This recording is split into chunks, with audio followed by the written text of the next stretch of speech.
bitch. Oh, excuse you. Baloney wash. I'm annoyed. I'm just here to give my opinion and carry in. Oh, it's Chris Avalon Unfiltered, bitch.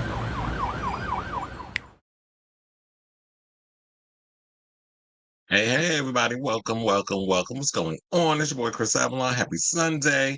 And welcome to a brand new episode of Chris Avalon Unfiltered, a show where we basically talk about all the things going on in celebrity news, hot topics, pop culture, whatever's popping up in these here internet streets and Hollywood streets. We chat about it on this good old show. So before we get started, can you please do me a solid, hit that like button, that subscribe button, and smash that notification button so that way you know when we go live with a brand new episode of Chris Avalon Unfiltered. And I want to apologize per usual. Well, not usual, but sometimes I'll be a little tardy. But I had to eat something real quick because, I was like, I got to throw y'all together because I know like I've been crazy busy lately. I do have a show to do right after the show. So that's why I was like, but let me put together a show real quick. So that way I feed y'all, I feed the algorithm, that little beast, and then keep my, situation floating around. So I was like, we're gonna do a show today. It could be done because I ain't gotta be where I gotta be until like 6:30. So we have plenty of time. As long as I'm out here by 3 or 3:30. Eastern Standard Time. I'll be good. So we have some tea on this whole dirty money situation, where Dawn came out with her recent lawsuit. So, Kalenna, who was a part of Dirty Money, Diddy Dirty Money. I don't know why he called it Diddy. Well, we know why, because he wanted to be Gladys Knight and they was his pits. So Kalenna coming out talking about she don't recall none of the stuff that Dawn is claiming, and then of course the people got on social media and dragged her ass because they said he must got something on her. So we're gonna talk about that. Plus, we haven't really talked about this lately, but because I didn't think it was a big deal, but so much is starting to brew from this story. I was like, let me put it on the docket. So I'm sure y'all heard about Dave Grohl and his illegitimate love child that he had with another woman while he's married to his current wife for 20-something odd years. Well, there's a lot of stuff that's been coming out about that. So we're gonna talk about it on the show. Plus, in other rock star news, a veteran rock band from like the 90s and stuff, Jane's Addiction, they was fist fighting and throwing them bows and stuff on stage at one of their shows this past Friday. So we're going to talk about that. Plus, Chad, we got to talk about Justin Timberlake. So, the people is clowning him on social media over his little, Iyanla Van Zandt speech that he gave. He thought he was Oprah, sitting up there trying to tell people how to not, don't drink and drive and all this other stuff. He was clowning his ass all over there because he did a press conference in Sag Harbor after all this situation. So we're going to talk about that. Plus, we can't do a Justin story without talking about his ex, Britney Spears, who recently revealed on social media, I think it was last night, that she said she cut a lot of people out of her life over them playing mind games with her. So, child, that MK Ultra got her. But we're going to talk about it. Plus, Jennifer, we got to talk about her and Ben. Apparently, they reunited for lunch with their kids after she filed for divorce. We're going to talk about that. Plus, child, Jonathan Majors is down bad. He out here selling $140 autographs at festivals. When the fans, when celebrities do like these Comic-Con type situations or those conventions. Well, apparently he's appearing at one. He's charging people $140 for an autograph. So we're going to talk about that. Plus, speaking of comic book stars and things, we got to talk about Dave Bautista because the people's out here talking about they concerned about his drastic weight loss. So we're going to talk about that. And Chappell Roan, it can't seem like it's not a day without we not talking about Chappell Roan. And not in a good way. So it seemed like there's more negatives about her than positive because apparently the fans is upset with her over canceling her European shows at the last minute because she wanted to come over to the US and do the VMAs, which came and went. And so we'll talk about that. They felt like her apology was a little weak and passive aggressive. And who knows? I feel like, girl, if you don't watch it, you're going to end up like Madonna, where they sued her for, well, not for giving a bad show, because Madonna will never do that. She'll never cancel a show unless need be. But Madonna will, for her being late, they sued her. Now Chappell Roan canceling shows because she thinking she see the next shiny new thing over there that she want to be a part of and be like, fuck the fans. I'm gonna go over here and be a part of this. They mad. So she may get sued. Who knows? But then, and then also our last but certainly not least, we got to talk about Bryshere Gray. Y'all know Hakeem from Empire. Apparently out here showing peen and hole all over OnlyFans. And well, you can see it on Twitter for free if you really look for it. Quiet as it's kept. And the fans is accusing him of queer baiting. So we have that and a whole lot more. Whatever y'all come up with that maybe I had missed or you want to discuss, we could talk about it in, the comments and all this stuff. But speaking of comments and things of that nature, can you please do me a solid and hit that like button, that subscribe button, and also smash that notification button so that way you know when we go live with a brand new episode of Chris Avalon Unfiltered. So let me hit my banner. Let's see who's in the chat. Robert's here. It says King of Felon went unhinged, waking up to. Well, the funny thing was, I did see that they said that he went scorched earth or whatever. I really wasn't paying attention because, I don't know. I really wasn't paying attention to Trump. There's always, every time there'd be a lot of stuff that comes out about him. And I'm just like, okay, I'm over it. I'm exhausted. I can imagine how his family. I'm like, God damn. I could see why allegedly Don out here doing the brother sugar. Because when you got a father like Donald Trump, that's a lot to deal with. So I don't understand why people be sitting out here laughing like this shit is funny. It's not funny. At this point, Donald Trump and his whole situation, it's just sad. And I just look at him with pity. Like, this is your legacy now. You were somebody who, well, people I guess liked, revered all the other stuff back in the day because we wasn't privy to a lot of his grifting and all the other stuff. But over the years, when we started paying attention, when now I'm seeing he talking about, well, he going if he's elected, he's gonna make sure that immigrants won't get loans and stuff for housing and things of that nature. I'm like, well, how's it? And then of course, watch these dumb black people who are pissed off about this. And I understand the fact that black people are mad because it's like, okay, so now the Democrats, y'all letting these immigrants come into this country and you're just laying out the red carpet for them. Meanwhile, those of us who've been here, born here, raised here, have all the rights that we're supposed to have as American citizens. We got to fight tooth and nail to get what a lot of these immigrants are getting coming into this country. So I understand the frustration because trust and believe, I'd be pissed too. Where it's just like, oh, so this is what y'all doing? So y'all trying to make the immigrant, but then again, and then y'all giving them abilities to start businesses and things of that nature. So I see like why people are getting upset over that. But then again, I'm like, is that the new slavery? Because y'all know, like, oh, y'all gonna put Spanish, the Latino community who's coming over here, automatically they're gonna go into like either construction or hospitality, meaning like the restaurant food industry and stuff, because y'all know that they be willing to work for long hours for very little pay. So is that like the new slavery? It kind of makes you wonder with that. But then again, with it on the shiny part of it is, oh, you're giving them these grants and stuff. But then we also look at the part of they're getting these homes. But a lot of people out here, we're struggling. But then Kamala Harris said that she's giving, she's going to be giving grants and things of that nature for people who want to get a home and all that other stuff. So he's trying to say all of this that he's going to make sure they don't get it. And I'm like, but wait a minute. So this sounds like the same thing you pulled when black people, and this is what would irritate me, that black people vote for this because they hear about the immigrants and they like to play that, oh, they're getting over where we're still struggling. And it's like, but wait a minute, it wasn't that long ago. Like, well, maybe it was like 40 some odd years ago.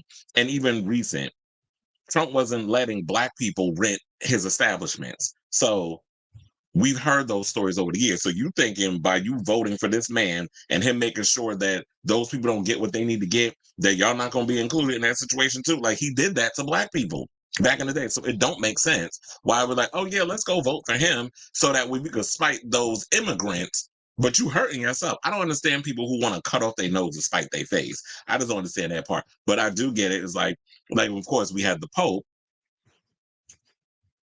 to my vote for the lesser than two evils.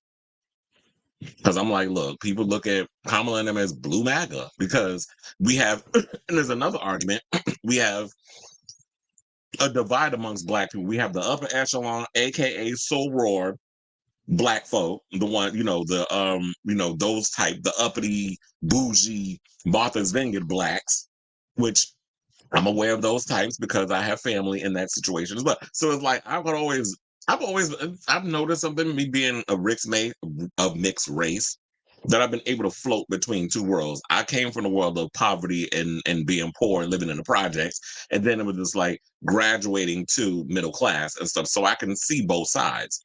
And then you have the poor people that are trying to pull themselves up by the bootstraps and trying to start a business stuff, and there's always those things in a way that knocks them down. So it's like, come on, you need to be trying to. I don't know if she is, because I really haven't been paying attention to see if she is. I've been seeing all this pomp and circumstance on TV, but is she reaching out to those communities? Are you going to those barbershops? Are you going to those salons? Are you going to those places in the hood trying to reach out to those people? I mean, Trump ain't doing it either, but maybe she needs to be getting out here and doing that instead of trying to campaign in swing states. And you said a marriage being happy is a who? Whose marriage? You talking about Donald and Melania? Child, first of all, we already knew that she wasn't happy in that damn marriage. And I don't know one person that's gonna read that damn memoir that old mail order whore got coming out. And then you said, I'm telling people Jill Stein is a page shrill by Russianism. Well, I know so many of my friends, well, not so many. There's a few of my friends that are just, well, we have other alternatives, and y'all going after, y'all talking about Jill Stein and Cornel West and these other people.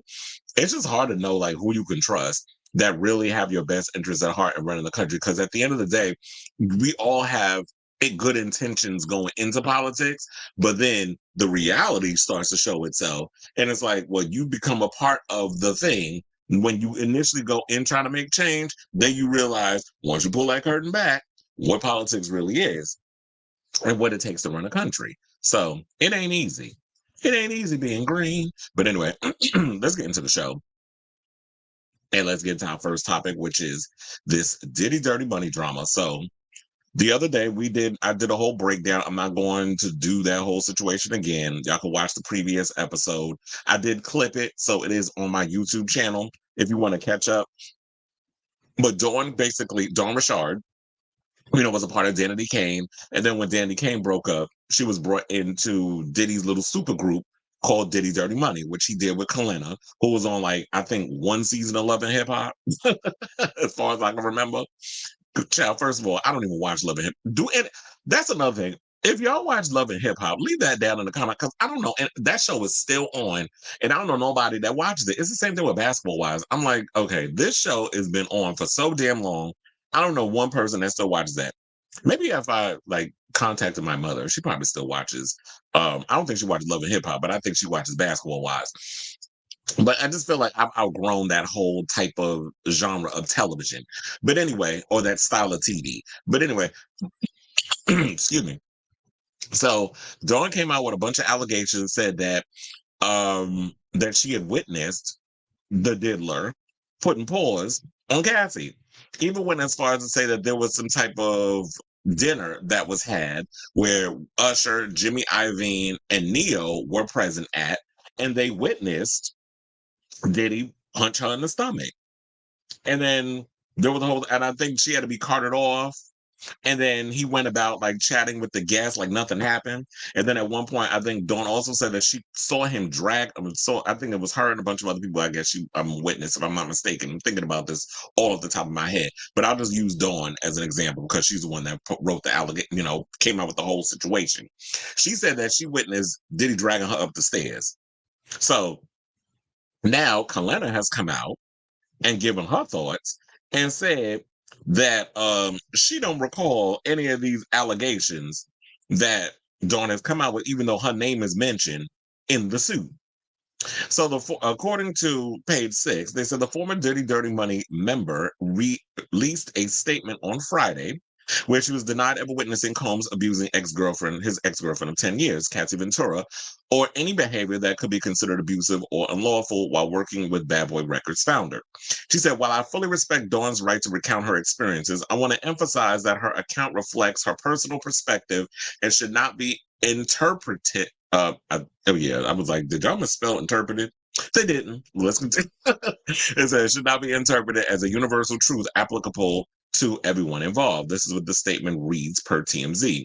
She continued, many of the allegations and incidents described in this suit are not representative of my experiences, and some do not align with my own truth. So, niece, I ask you this. What is your truth? Because,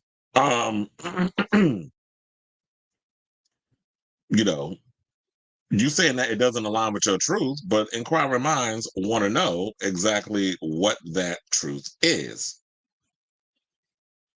I was gonna see if I could find the comments because what we love to do on this show is we love to come with receipts and read commentary from the fans. So I got it. Let's go.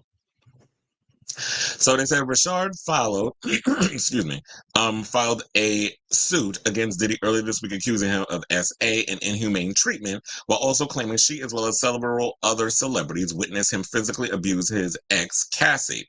In the court docs, she claimed that she and Harper once urged Ventura to leave Combs after witnessing his treatment of her. When Combs got wind of the incident, Richard said he threatened them, saying, "Y'all bitches don't get in my relationship. Just make money and shut the F up. You bees want to die today," according to the lawsuit. This is what he said to them. And I believe every word.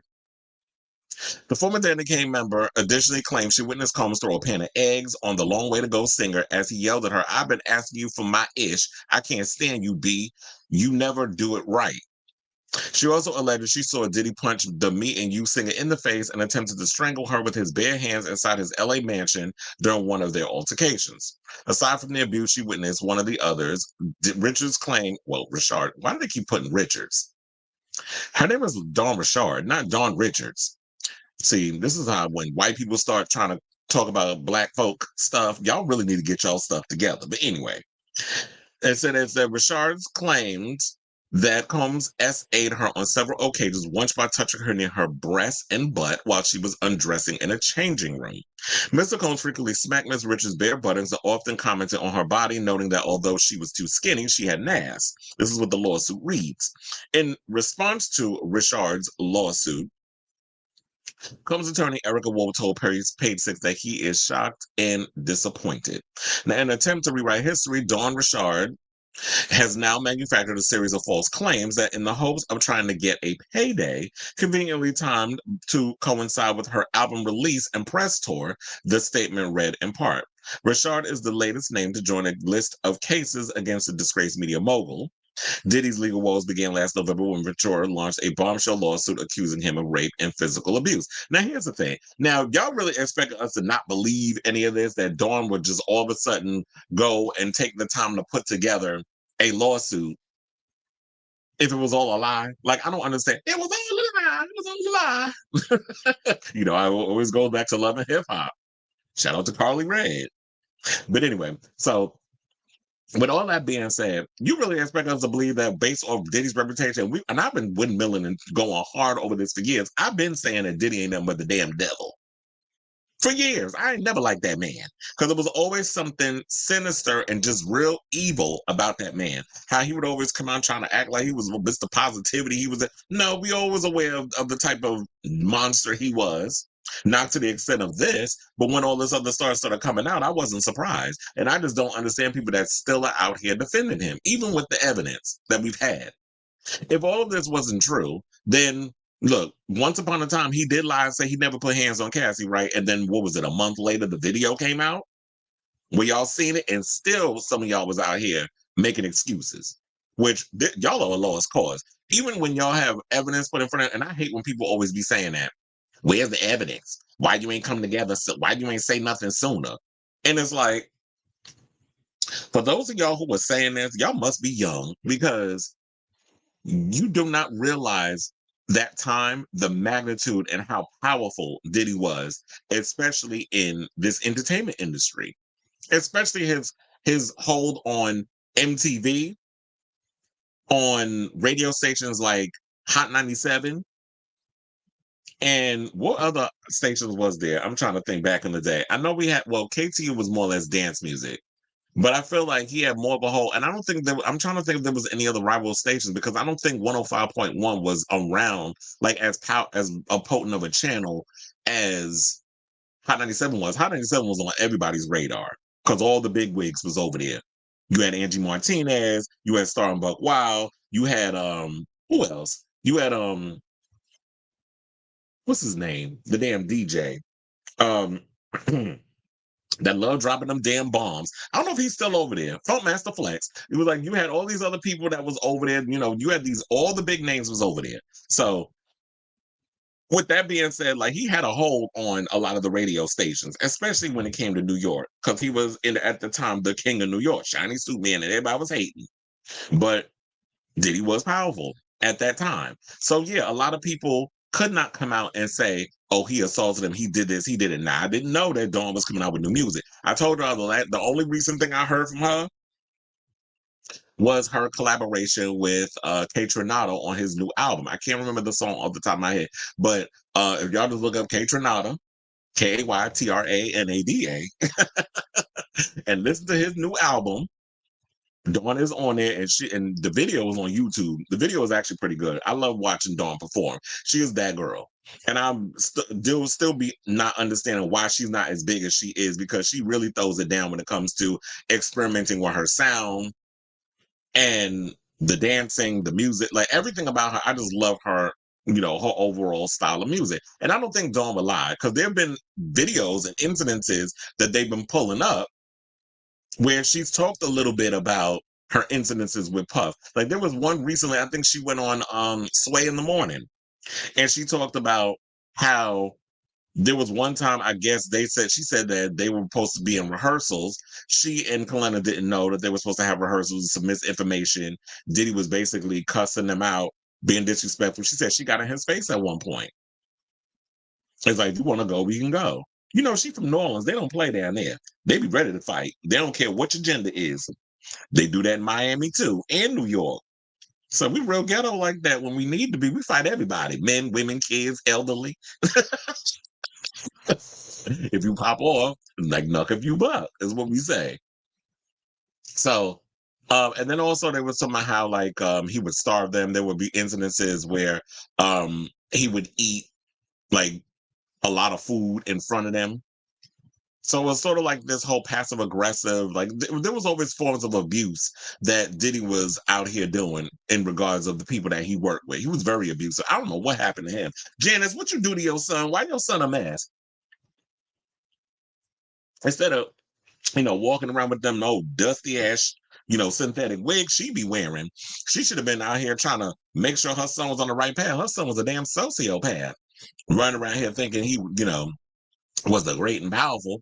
So let's wrap this up, because I want to read these comments. So of course, because we didn't get to Kalenna, so I would just break it down the whole thing with Dawn. But when it came to Kalenna, the people was not having it on social media. So the neighborhood talk posted this, and I felt like the commentary in there was the bee's knees. So the people was reading Kalenna and feeling like she's basically covering for Diddy because she must have some type of NDA. He must have paid her off, and then her husband is actually real good friends, or since we like to talk about with Diddy SA and the men's, is should we say good Judy's, because Diddy recently had to pay $100 million lawsuit to some man in jail who claimed that Diddy assaulted him, SA'd, and did all kinds of other abusive things. And then we also have the other lawsuit from the producer that said that Diddy did some things to him. So one Mr. Ray, Mr. Ray, stay in the comments over there at the neighborhood talk, said Kalenna's check cleared and it's giving keep me out of it. Another person posted, Kalenna's husband Tony Vick is friends with Diddy, and in the documents, Dawn said Vick is really abusive to Kalenna. So let's collect the real, but still keep it cute. She may not have had a choice. Another person said, check her bank account. Another person said, I'm still waiting for Farnsworth Bentley to step to the yeah, exactly. Where the hell is Farnsworth? Like, we've been talking about everybody else. Where is Farnsworth Bentley? We ain't heard from that man in a month of Sundays. Then another person said, I'm waiting for Aubrey O'Day to drop all the tea because for years she's been making subtle hints and everyone was calling her bitter and no one acknowledged or supported her. Another person said, we seen Diddy abuse Cassie in 4K. Another person said, mentioned 33 times, but you Ray Charles now? Okay, so let's read two more. And then we'll wrap it up. Somebody said, I mean, at this point, we don't need anybody else saying what they did or didn't see Diddy do to Cassie. We, the people of the world, Craig, seeing it for ourselves. So what did Diddy do to y'all? And last but certainly not least, another person said, if you watch how Diddy was on Making the Band, you would absolutely believe Dawn. So exactly. And it goes on and on and on. So it just seemed like a lot of people, and surprisingly in the comments, are team Dawn Richard. And I'm with her too. Because it's like, we've seen all the things that Diddy has done. Those of us who have been in that, like dipped our toe in and out and known things going on in this business, we've been aware of the shenanigans and how this man is around a lot of people and how he moves in this business. So it's not hard to believe that he would be capable of the things that he did. Now, when we say SA, there are different levels to assault. When you touching somebody behind, that is without their permission, smack them on the butt, that is assault. Unless it's sports and you on the field, baseball, football, basketball, whatever, you smack somebody on the butt, we already know that's showmanship. That's friend. That's like good job or whatever. But when you're a performer and you're a man who's in a position of power, when you think you Gladys Knight, you got the pips behind you, that is assault. And you have to realize with Diddy being who he was, he's the boss, and they're his little background singers. Because Diddy wanted to be a damn pop star instead of a mogul. This is what, and I feel like he is the one that started all this producer trying to be an artist type situation. And that's why we have too many of them running around here thinking that, I was trying to think of like a big male. That a lot of these black men running around here thinking they Usher, but they just stay in the background.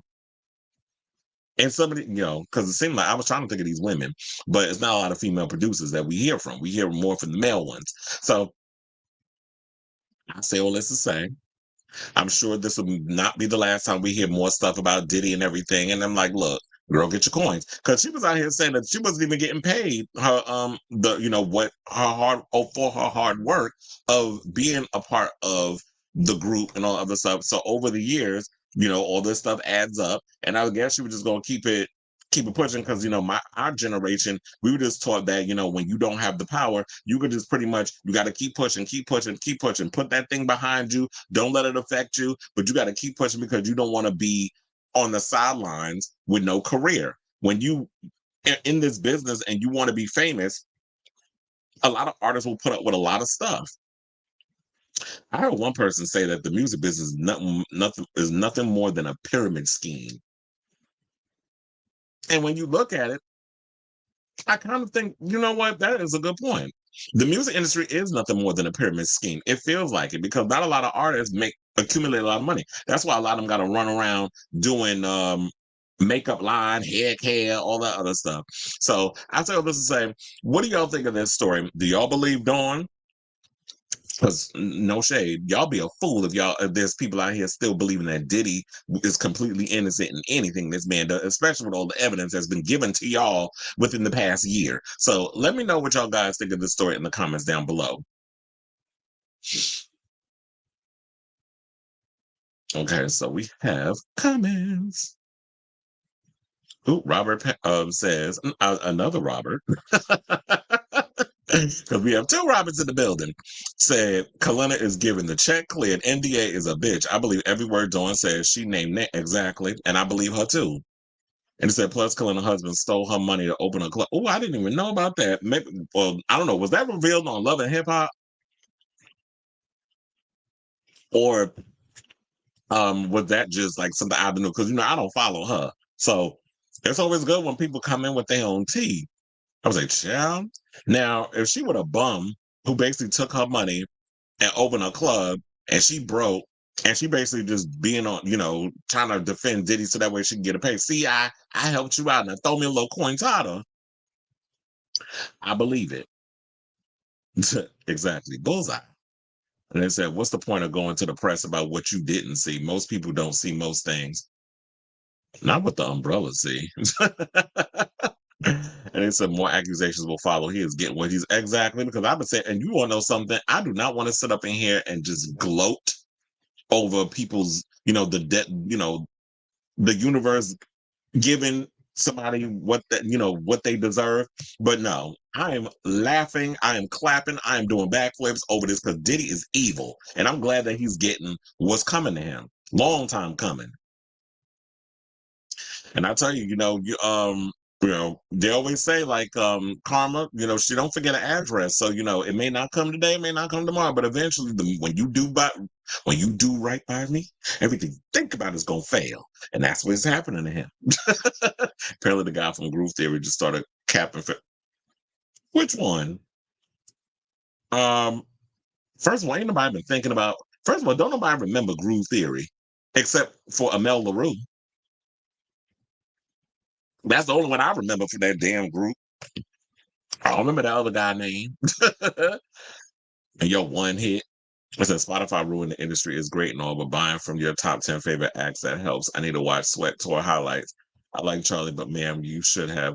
Yeah, I need to. You want to know something? I need to watch I wanted to wait until next week when she comes to my job, but I do feel like I want to check out the show and see if it's good because I feel like while the music is good on Charlie's part, while the music is good on Troy's part, I don't think they have it in regards of like putting on a show. Like with Charlie's type of music, like you're gonna be doing a show. Is it like if she comes across like she gives DJ sets, like it's giving festival. It doesn't give like okay, you can get up there and perform or whatever. Like really give a pop star type of show. But we'll see. For $20 to $25, the Angels don't have set $50 or to $75 for merch. You're not Madonna or Legacy at. Well, no. Well, it seemed like the thing with a lot of the merch, a lot of the merch that you get from a lot of these artists are expensive. Like I'll be looking at the prices of people I ain't never heard of, and hoodies be going for like $60. Shirts be going for like $40 to $45. Like that's basically what they're charging. They're not going to be charging 20 to 25. Like they have to, they have to make that money. And all that money that you're paying for the arena everything you see in that arena is from the artist. That's not from the stadium. That's not from Madison Square Garden. That's not from that. All they do is rent the venue. You bring everything in. You bring them lights. You bring the audio equipment. You bring the stage. You bring the dancers. You bring, the band, whoever. All of that is coming out of your pocket. So, or you said, perhaps he got a check too.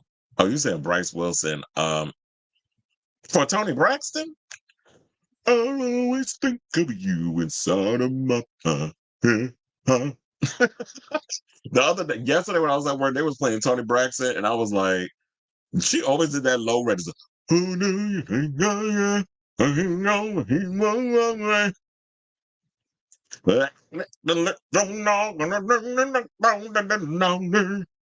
She always cracked me up with doing that deep voice, that low register. They were playing He Wasn't Man Enough for Me. Yeah, they are two different artists. That's why it doesn't make sense. And it's weird because it's like, it's not just Troy, and a lot of people keep thinking it's just Troy and her. They have an opening act. Shy Girl is also a part of the tour. So Shy Girl is probably not, well, obviously, they go based off the situation. Shy Girl's the opener. Then you have Troy, and then you have Charlie XCX. The one thing I would have thought that would have been really cool if they could have did was, well, I like Shy Girl, but I don't know how she's going to perform because I feel like she's more of a producer and an art than well, she is an artist, but she also, does her own music. But I would have been like, y'all could have threw up in there. I would have said throw in Slater, but Slater got new music coming out. With the other members of the look, people was saying that they want to hear from Aubrey. Aubrey has been teasing things over the years.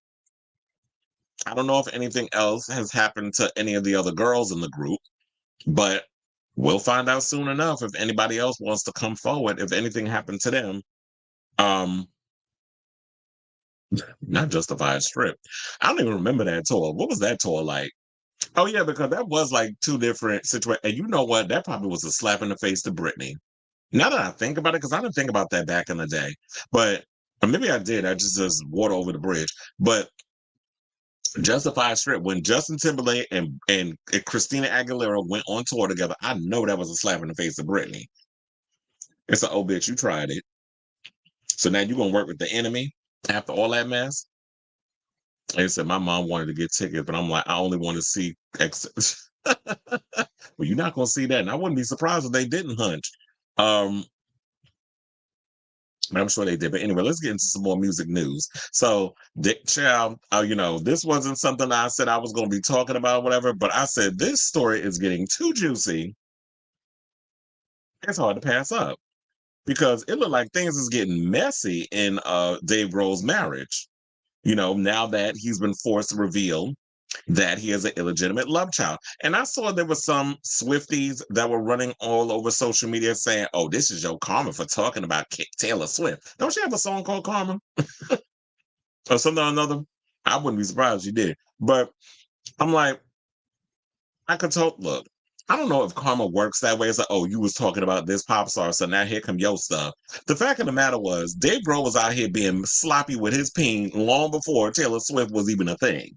So there have been stories that's been going around that I think even his ex-girlfriend from back in the day, she was like an athlete, and I can't remember exactly what it was, but I think she was in the Olympics, and she had taken some time off because of an injury, and then had found out that he was dating her and another girl at the same time. So Dave Grohl has been around here, being a Rolling Stone for a long time. It's just now it's catching up with him. He's a serial cheater.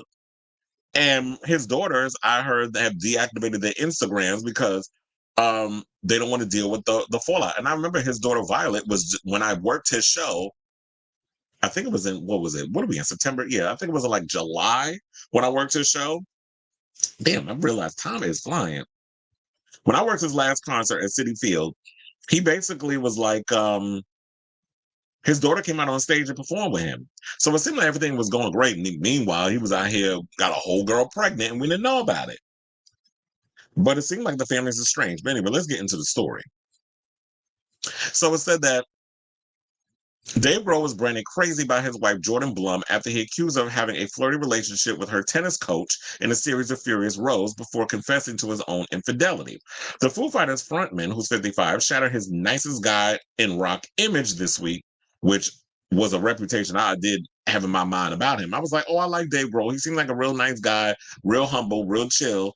And what he said about Taylor Swift, I didn't think was that bad. And then people on social media were trying to comfort him and say, oh, well, look at you. You can't even sell out your own stadiums or whatever. And I'm like, wait a minute. First of all, that's a lie because I worked his show. He did 2 nights and sold out both. The first night, I will say, was messed up due to there was a rain out. And after the whole situation happened, it kept raining the whole night, so they had to cancel. But the second night, they put on an amazing show. Foo Fighters is an amazing band. I love me some Pat Smear. He's like one of my favorites out of the band. But for the most part, they put on a great show, and it was sold out. The fact of the matter is, the shot y'all saw, first of all, you cannot sell out the seats. And they were like, oh, there was nobody sitting there. You can't sell out seats next to the stage. First of all, they can't see the stage. So there's certain parts where you do sell out a part of the arena or a stadium. There's parts that, yeah, due to the eye line and where the stage is, yeah, we don't sell those seats because the fans who bought tickets can't see. So yeah, you're gonna see parts that's blacked out. I'm sure if you go to a Taylor Swift concert, it'll be the same thing. The only people that have those 360 type of situations, if you have a setup, would be like Billy Joel, who basically had like this little round stage at the bottom. There was nothing in the back or whatever. So he sold out the full arena, which is like, 360 all around because of the way his stage was set up. But for the most part, they always have that backdrop and everything. You can't sell out, you can't sell seats in that spot. So when people was trying to come to him, it was like, don't do it. So I'm going to defend him on that, but I ain't defending him on this stuff. So it said, in the months leading up to the shock announcement, a jealous Grohl had been grilling Blum, 45. Damn, I didn't even know she was in her 40s, but he's 10 years older than her. Anyway, on her relationship with her hot coach, Christopher Crabb, who's 54. And it's funny, he's a year younger than Dave. And you jealous? But let me show y'all a picture of the man so I can see why Dave Grohl was feeling away. That's him. Looking like, you know what he reminds me of? Don't he kind of look like David Guetta? Or Keith Urban? He's kind of got that whole vibe going. So they said, but in the moments of, okay, I read that part. So they said Dave Grohl has been jealous for ages about Jordyn's hot tennis coach. And this is what somebody told dailymail.com. They said they've had arguments about him and Dave thinks they flirted. Jordyn has told him he's crazy to even think that, but Dave has persisted. Blum has been training with Crabb for years, sometimes having up to 3 sessions a week at his $1.4 million Tarzana property, where he coaches celebrity clientele from Pete Wentz to Hilary Duff to Zach Braff on his bright blue court. Then we have a picture of that too. He's a hoe. I guess we had to throw in the shirtless picture. So I see why Dave a little insecure. Other star clients include Donald Faison, Jeff Probst, husband and wife duo Nancy and Steve Carell, siblings Elle and Dakota Fanning, and Grohl, who has had lessons. The tan blonde-haired coach regularly posts tennis tip videos featuring his dog Sierra to his Instagram account, which is just over 2,000 followers, one of whom is Blum. The ex-model and producer has featured was featured in several clips with Crab referring to her as a great student. Saying, "I'm here with Jordyn Grohl, one of my really great students," he said in a clip from October 2022. "She's really solid." Blum has been playing tennis for 7 years and competes in leagues. Can also be seen wearing her signature dark glasses, a black tennis skirt, a pink Fila t-shirt, and is flashing her engagement ring. So we have that picture as well. And there it is. So we'll leave it there. Now, in July, he posted a picture of Blum and Grohl together at Wimbledon and wrote, "So excited to see my students, Dave and Jordyn. They always look stylish on and off the tennis court." And we did just see them recently. There was a picture of Dave and his wife. This was a couple of weeks before the whole, situation that was revealed about him, cheating. But they said, according to the insider, Grohl has been jealous for ages about Jordyn's hot tennis coach. They've had arguments about him, and Dave thinks they flirted. Jordyn has told me it's crazy to even think about it. And they also said that there has never been anything remotely romantic going on between the pair. And here's the thing. And he also, so we should point out that, the former Nirvana drummer does have 3 kids. He has Violet, who's 18, which I told y'all she has been traveling with him on tour and will come out and sing. She sang a song. They sang a song together and then she would just go backstage. So she's, I guess, trying to pursue a career in music as well. Who knows? And then I was hearing a story also that Dave Grohl, Courtney Love had revealed, excuse me, years ago that Dave flirted with Frances Bean, which they've denied. But you want to know something? I wouldn't put nothing past this man. And then apparently they said that he's been having a rendezvous with I think a porn star, some girl who does porn commentary. Who knows?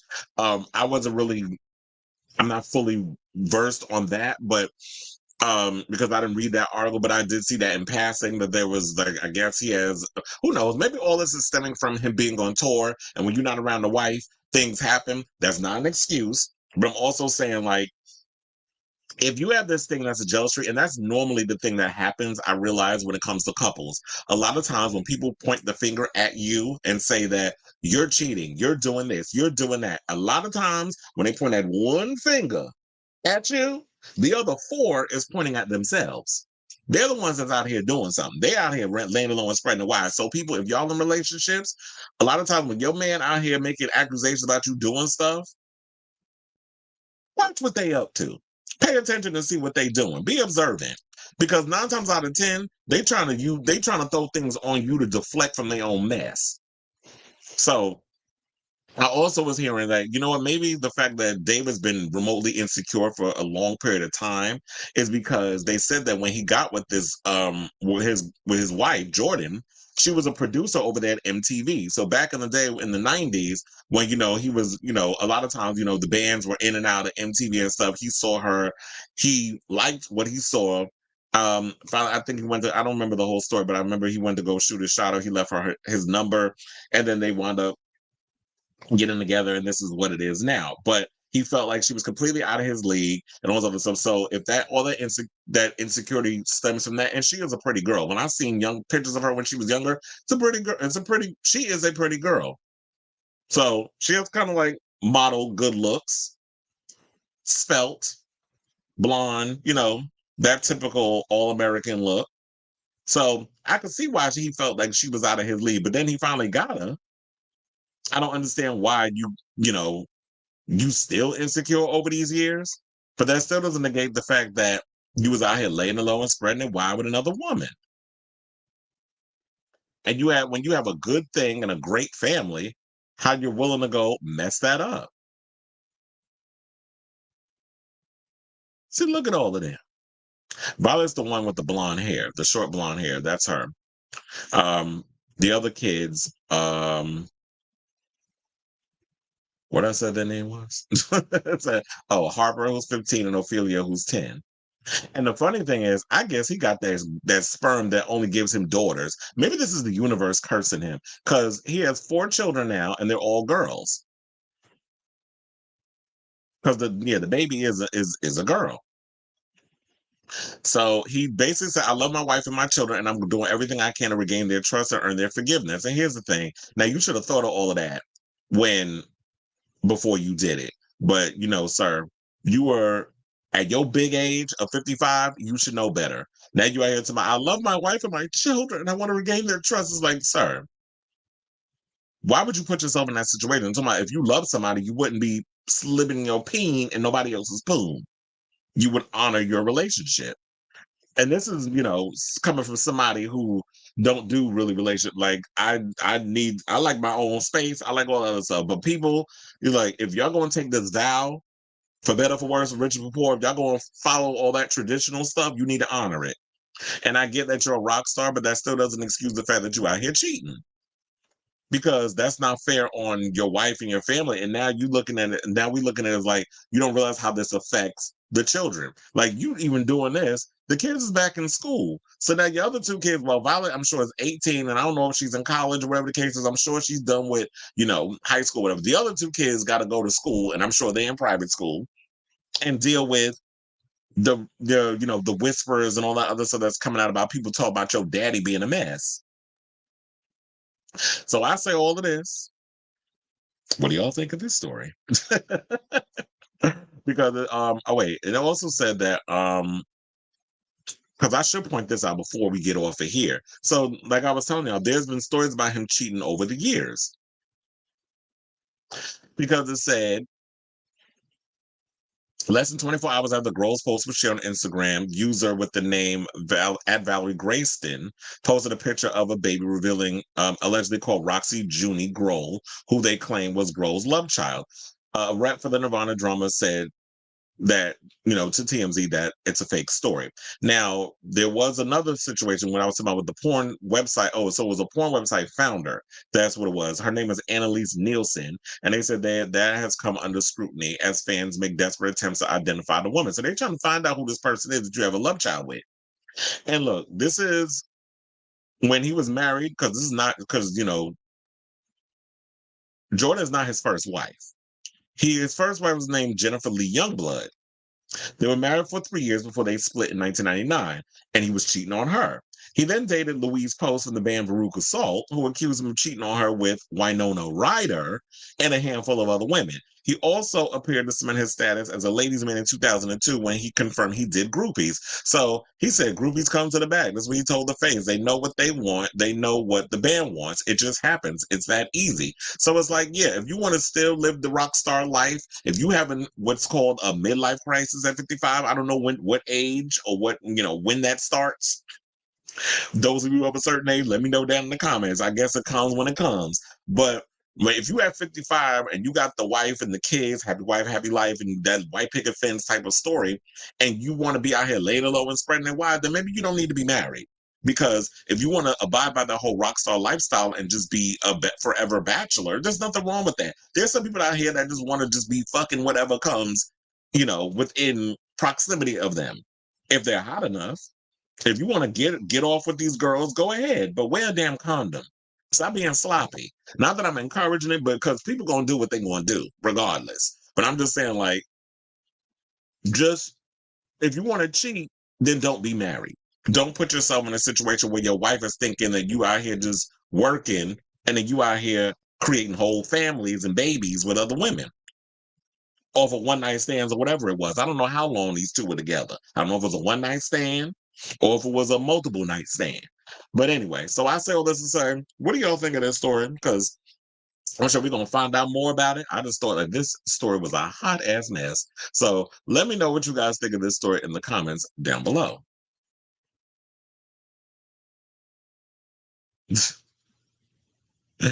That's funny. You said we all zoom in on the tennis coach's abs in unison.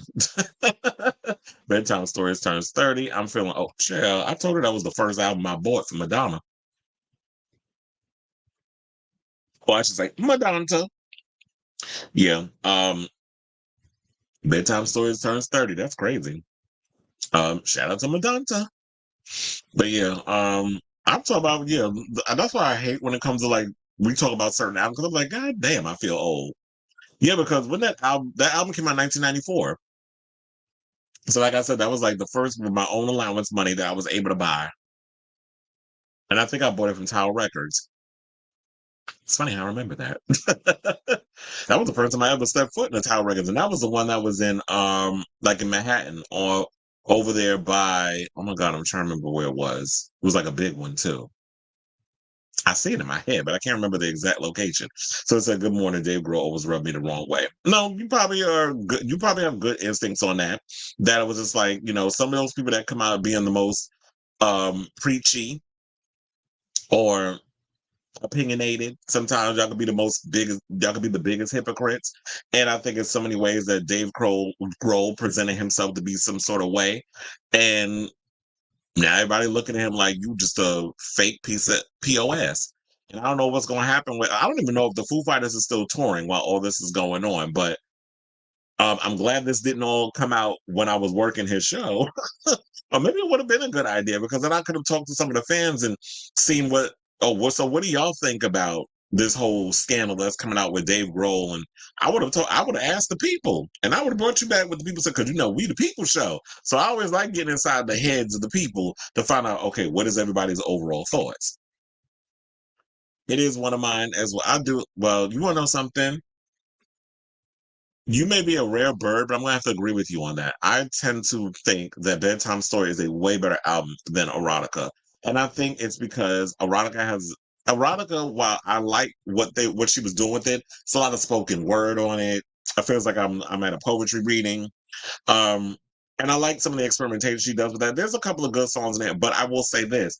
I tend to listen to bedtime stories more than I listen to erotica, so I will agree with you on that. Not that erotica doesn't have no bops. The one thing about Madonna, she will put some bops on a record, even if you don't like the full thing. But yeah, bedtime story is a better record, and I like that she was way more experimental with that. I love the new Jack Swing sound. I love the whole R&B thing. Like I'm still upset to this day that Don't Stop was not turned into a damn single. That should have been a damn single. Sanctuary, love that song. Forbidden Love, she has two Forbidden Love songs. I do love the one, and none of them were released as singles. I love Forbidden Love from Confessions on the Dance Floor, but I love her other Forbidden Love song. Why am I thinking about the lyrics that don't stop in my head as we talk about this? And of course, we love Bedtime Story, the Bjork song. And they say he was probably cheating with others. Exactly. That's why I'm like, I'm sure she is not the only one that he's been laying it low and spreading it wide with while they were together.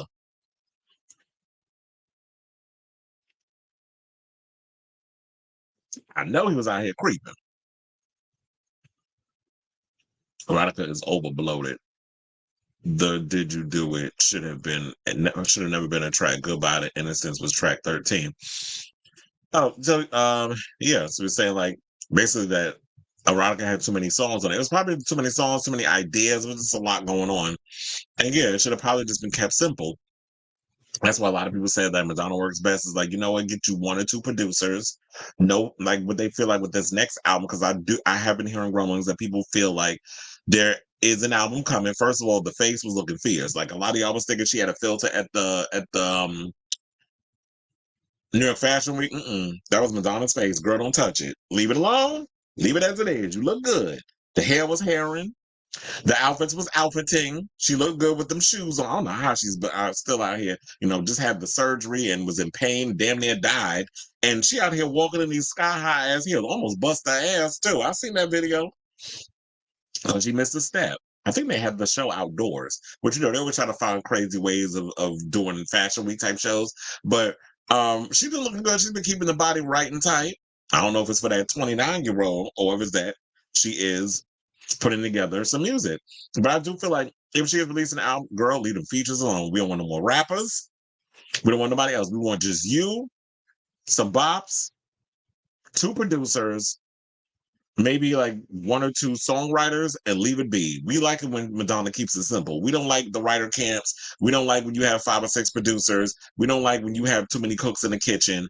It just feels disjointed. The album feels all over the place. And girl, you haven't, like, quiet as it's kept, the fans feel like you fell off after Confessions. And yeah, Hard Candy was what it was, but I feel like she came on she came on a little too late to that whole Timberland Farrell sound. Rebel Heart started out as one thing and just I felt like she second guessed herself and the album just started turning into something else. I prefer, no shade, I prefer the Avicii tracks, may he rest in peace, over a lot of the others, the regigification of the songs. I even have, I don't know, I think I have an old MP3 player that has the original Avicii cuts on it. I'm so mad I don't have them like in my persons as we speak, but it's on an old MP3 player. So, there's that.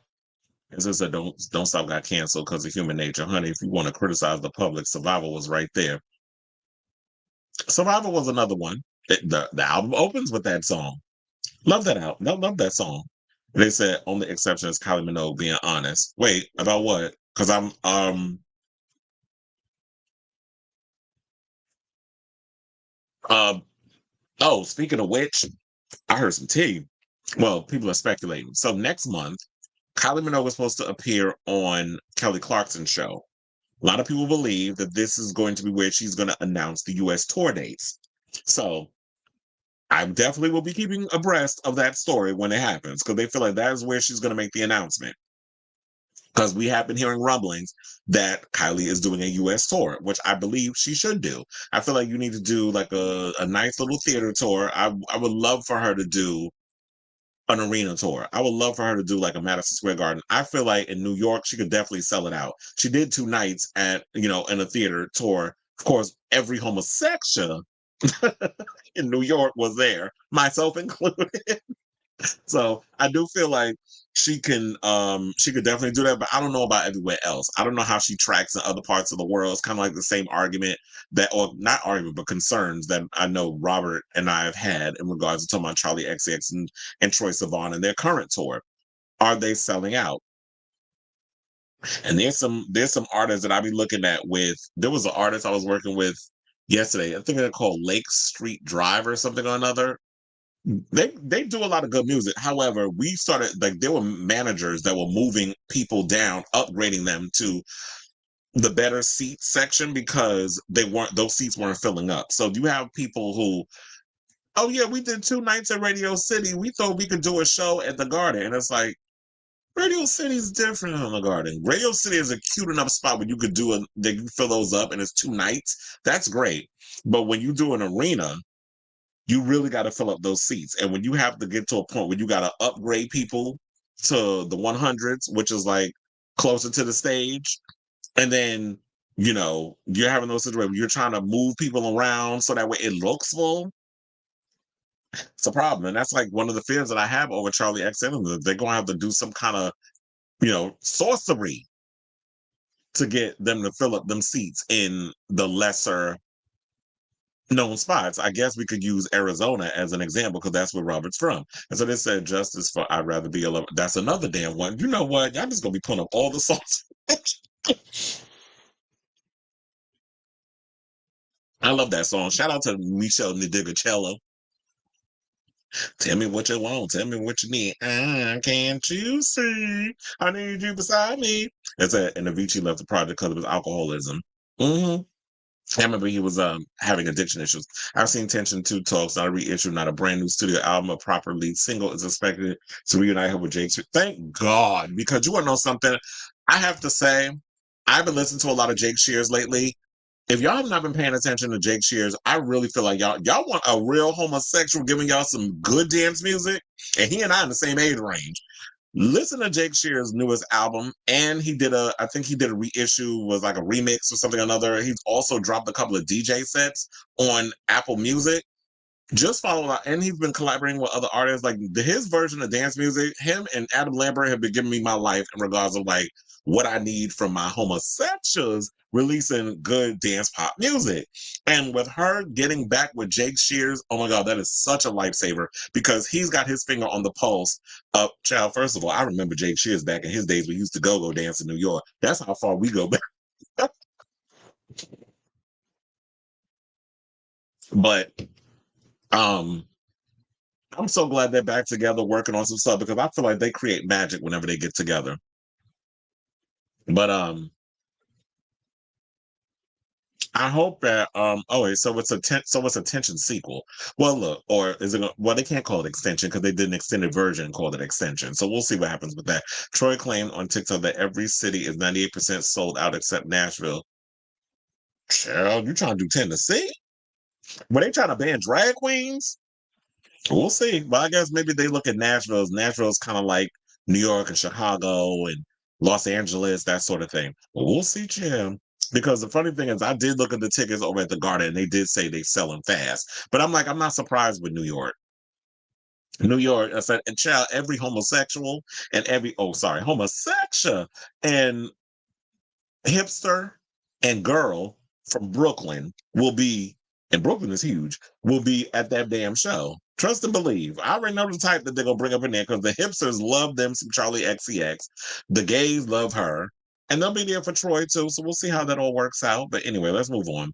So let's talk about another messy band. So now we had Jane's Addiction out here fist fighting on stage. Now to be a fly on the wall in Boston, they was a mess. So you had Farrell out here trying to fight Dave Navarro on stage, and I heard the drummer even got a couple of licks in. How many ticks? Oh, excuse me. So anyway, so it said James Addiction is saying sorry to their fans after two members of the band got into a fight on stage during the Massachusetts concert. However, fans have raised concerns for lead singer Perry Farrell after he confronted and punched guitarist Dave Navarro in the middle of the show in Boston. According to attendees, Farrell appeared to be heavily intoxicated at a Friday night show, with others claiming it was far from an unusual sight for the frontman who was known to down bottles of wine on stage. Now, they said it's unclear exactly what led Farrell to lash out at Navarro on Friday night, while some claiming the singer began shouting at Navarro during Mountain Song. The outburst during the song echoes a review from CL Tampa the week prior, where a critic wrote that Farrell struggled and spiraled. Is it Perry? I think it's Perry Farrell, but whatever. Farrell, tomato. Struggled and spiraled when the band began playing Mountain Song after chugging from a full bottle of wine. I think I'm like, did I? Oh, yeah, I do have that photo. Let me show y'all because, for dramatic effect, we had to keep up the thing where, and first of all, I used to think Dave Navarro was so damn hot back in the day. I used to have the biggest crush on him. He still looks the same, though. So there, here's their apology. I wanted to show that to y'all where it says, we want to extend a heartfelt apology to our fans for the events that unfolded last night. As a result, we will be canceling tomorrow night's show in Bridgeport. Refunds will be issued at your point of purchase, or if you purchase via a third-party reseller, as in StubHub, SeatGeek, etc., reach out to them directly. Oh yeah, so I know a lot about. I'll be buying stuff off of StubHub. You get some good tickets and stuff on there from them, reasonably priced. So here's the picture of Perry on stage chugging wine while he's performing, which everybody knows if you're a singer, it's not good to be, gulping alcohol because it affects your voice. So to give y'all a little more detail on the situation, I should say this. So fans, took to social media and they were pissed because of this whole situation where he's been drinking, he was belligerent, he was acting a hot ass mess and not giving a proper show. And called Perry an embarrassment and said that he was drunk after he launched at Navarro and swung a fist at him before band staff pulled them apart. It said it's unclear what exactly led him to lash out at Navarro on Friday night, but some claiming the singer began shouting at Navarro during Mountain Song. Amid rumors that there have been growing tensions and animosity amongst the band, Farrell, I remember it was Perry Farrell because I remember that's why I used to say his name back in the day at MTV. But anyway, so they said that Perry, who's 65, was in the middle of singing Oceanside, became visibly aggravated, shouting expletives at the audience and bandmates. He proceeded to turn to Navarro and rammed his shoulder into the unsuspecting guitarist before the two rockers faced off. It all culminated in Farrell getting into Navarro's face, throwing two elbow-like jabs before several crew members and bassist Eric Avery ran up and restrained the frontman. They said the lights lowered on stage, but several punches were thrown as the hot-headed Farrell was escorted away from the crowd's view. Now, due to the fight, the rock group announced, as we already said, that they canceled its Sunday show in Bridgeport, Connecticut. So if y'all had tickets today, you're not going to see them today. Now, Farrell's wife, of course, had to jump on social media and defend her husband, but girl, ain't nobody buying it. Her name is Eddie Lau Farrell. She revealed tensions between Farrell and the rest of the band had been growing because his voice was being drowned out by all their instruments. She said he was screaming just to be heard. This is what Lau wrote on Instagram. Well, if you wanted to scream to be heard, then maybe he needed to sing a little louder and then mic. Or, and when it comes down to it, because I told you I work at live events, you could have told them that I can't hear myself. Can you turn up the mic? Can you there are ways that you can tune the things on stage. They do the checks. I've seen people do it. They check the drums, they check the guitar, they check the bass, they check the mic, they check everything to make sure everything is copacetic. And if that was the situation, he could have talked to the audio engineers to tell them, I cannot hear myself. Can y'all turn up my mic? He could have said that after the song was done. I'm sorry, can you turn it up? There's no excuse. So she could sit up there and talk all this mess. Nobody's buying it. So they said Perry's frustration had been mounting right after night after night. He felt that the stage volume had been extremely loud and his voice was being drowned out by the band. Perry had been suffering from tinnitus and a sore throat every night, but when the audience in the first row started complaining up to Perry, cussing at him and that the band was playing too loud and that they couldn't hear him, that's when he lost it.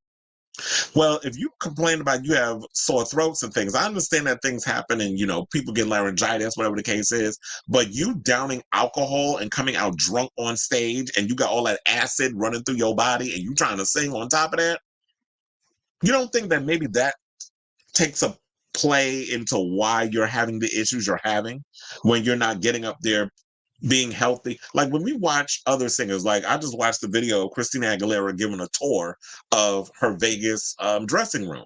And she's got an air purifier, she's got her tea, she got all these different things. There was even the singer that I told her that I was working for the show last night. She was drinking tea on stage in between songs, and she sounded impeccable. So there is no excuse. You putting alcohol in your system, that does not help you vocally when you're singing on stage. Remember back in the day before Marilyn Manson got his ish together, people was getting pissed at him because he was drinking on stage. He was belligerent. He was vomiting on the stage, being a mess. He was out of shape. His voice was off. And at one point, he tried to climb one of his props, I think was made out of guns, and it fell on top of him, breaking his foot. But now people are looking at Marilyn Manson and they're talking about, oh, it's a comeback. He's back in rare form. He's, amazing on stage. And I've been watching the footage, and yes, he's definitely been giving the fans what they want. He's lost weight. Vocally, he sounds stronger than ever. And I believe he's like what? Well, Perry is in his 60s. So, and I think Manson is in his mid 50s. But that still doesn't mean anything. They're not that far off in age, I guess is what I'm trying to say. So once he got clean, once he started taking care of himself, now he's in good spirits. And I feel like if Perry was to straighten his ass up and stop being a hot ass mess, then maybe he wouldn't be complaining about all these vocal issues. So then Eddie claimed that the other three band members left the stage. Avery walked up to Perry upstage in the dark behind Dan, but put Perry in a headlock and punched him in the stomach 3 times. Perry was a crazed beast for the next half hour. He finally did not calm down. Okay, that don't make no sense. She says Perry was a crazed beast for the next half an hour. He finally did not calm down. Now, if you're going to be a crazy beast for half an hour, wouldn't eventually you calm down? Like you wouldn't just keep going on and on and on. So I think there's a glitch in the matrix in that comment. But she said, but did break down and cried and cried. Eric, well, either didn't understand what de-escalation meant or took advantage of the situation and gotten a few cheap shots on Perry, which I'm thinking the reason why Eric did, because he probably was just as frustrated as a lot of the band. And a lot of times, there is friction in a lot of bands, but because they understand the bigger picture, which is let's make that money, let's get out here and do what we got to do, because ain't nobody checking for us, if we put in our latest music. So there has been an ongoing thing of you have a lot of nostalgic rock bands or, iconic rock bands who aren't releasing music that are touring. And for the nostalgia of it all, which is like, I think once you hit your 40s on up, that's what basically is thriving now. A lot of the fans want those nostalgia bands, which I don't know how it's going to work when it comes to Linkin Park, because yeah, they trying to revive their stuff, but they got a new singer. And we've seen it with some of the other bands, Journey, um, Def Leppard is out performing on tour. Manson, even though he did drop 2 new songs, he's out here performing a lot of his old hits. So a lot of those veteran acts are getting out there and they're not releasing music. They're performing a lot of their old hits. And for the nostalgia's sake, a lot of the fans come out and they listen to that music and they watch them perform and all that other stuff because they like that nostalgia. So I'm sure that with the reason why maybe some other people decided, you know what, I'm trying to get them licks in, is because they tired of his shit. So it's like, oh yeah, this is my opportunity to shoot my shot and to get in a fair one because I'm tired of your mess. It's basically what it seemed like the fans are saying. I mean, not the fans, the bandmates are saying. Now I don't know how it's going to work if they're going to actually continue this show, and because if this is what's going to keep happening, I don't know. Like, to me, it just feels like, I don't know. After, like, you get in my face and you put hands on me, I don't know if I can get on stage and perform with a person. Or it would just have to be like, you know what? You keep your distance over there. You sing your songs. I'm going to do what I got to do over here and play my guitar. I'm going to handle my business as a musician, but stay the F away from me. I'm sure they all have separate dressing rooms. I know they don't all share in a dressing room because that'd be crazy if they have all this tension and they share in a dressing room. But my thing would be like, you stay over there, I'm going to stay over here. Don't talk to me. Don't look in my direction because it's going to be a problem. I can get up here and I can do the job because that's what's required. But keep your distance, because if you get in my face again, I'm definitely knocking a couple of your teeth out. And then it gets to a point where it's just not going to be able to happen. So, according to the report, they said their next show is scheduled to be in Toronto, Canada on September 18th. So we'll see if,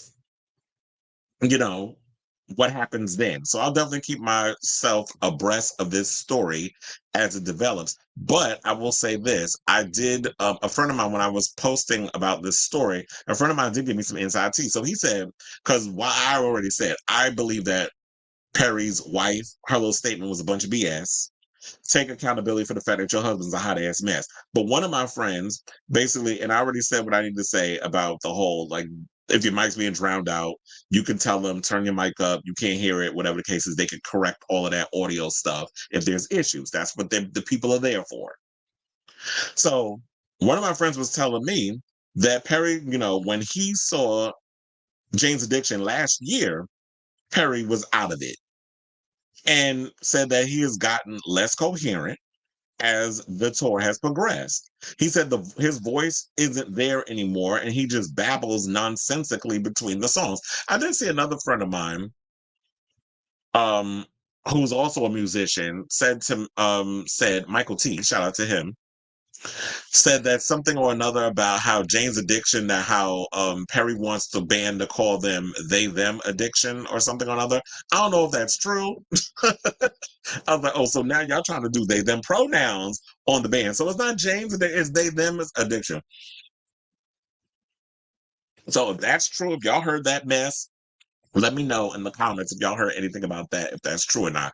I don't know, but that's what one of my friends was saying. And then also said that they're actually on tour with this band called Love and Rockets, which is like an 80s rock band. They're British, and one of my friends was basically saying they should just continue the tour alone if Jane breaks up, because those guys are all pros and the better band overall. He says Perry just not worth it anymore. He just wants to party. He was upset because his monitors weren't loud enough, which is the most common issue for singers on stage. No reason to assault a band member. Sounds like bassist Eric Avery got in a couple of shots at Perry too, probably a long time coming. So that's what I said too. It's like they all was probably frustrated and they looked at it as, you know what, because men are just going to be like, a lot of times men will let stuff fester, we'll just dust stuff off. There'll be times we'll get, like, if you get us to that place, we'll get in your face. And maybe it was just the fact that, you know what, because the way he reacted towards Dave, Eric had his back and was like, you know what, I'm gonna get a couple of licks because you've just been a nuisance on this show for a long time, and we've been tolerating it. We put up with it, and this beatation has been a long time coming.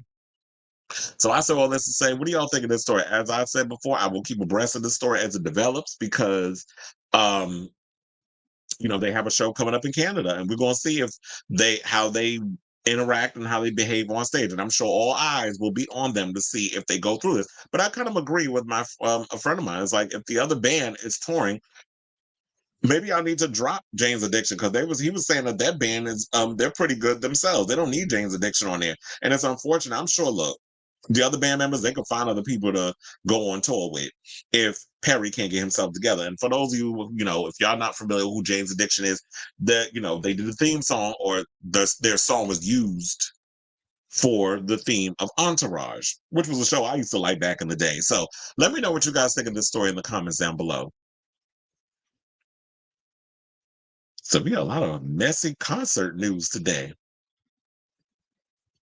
Probably. Or maybe was he ever sober? There's so many impromptu concerts this live. You're spoiling us. Yeah, I was like, there's a lot of messy concerts. A lot of messy concerts going on.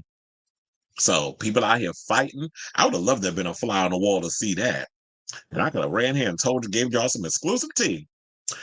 It said Whitney Houston, the state, announced her first live album to come out Friday, November 8th. Oh, T.S. Madison gonna love that because there'll be times on Fag Talk with her and Craig, she'll be pulling up a live version of Whitney talking, singing, and they just be getting these debates about singers. So they talk about her, Brandy, Monica. It just be a whole situation, and I'll be cackling listening to that. It said Whitney Houston, the state, announced the first live tour to come out on Friday, November 8th. That will be 10 p.m. Arizona time on Thursday night. Excuse me. Due to we don't change our clocks. Y'all don't? I don't know why we still doing this spring forward, fall back mess.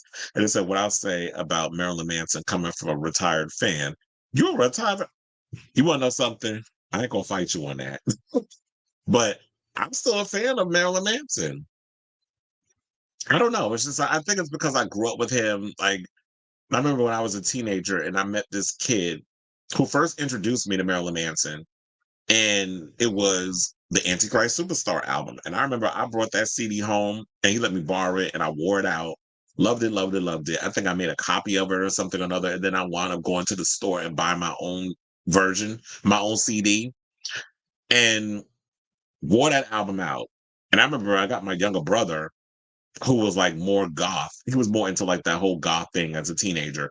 And he listened to that album and became a fan. And I remember I've seen him in concert like twice. So I was there to say he always outsmarted his haters and the people that saw him and treated him like a freak. The thing about Marilyn Manson is that Marilyn Manson is somebody who's very intellectual, very smart, and creative.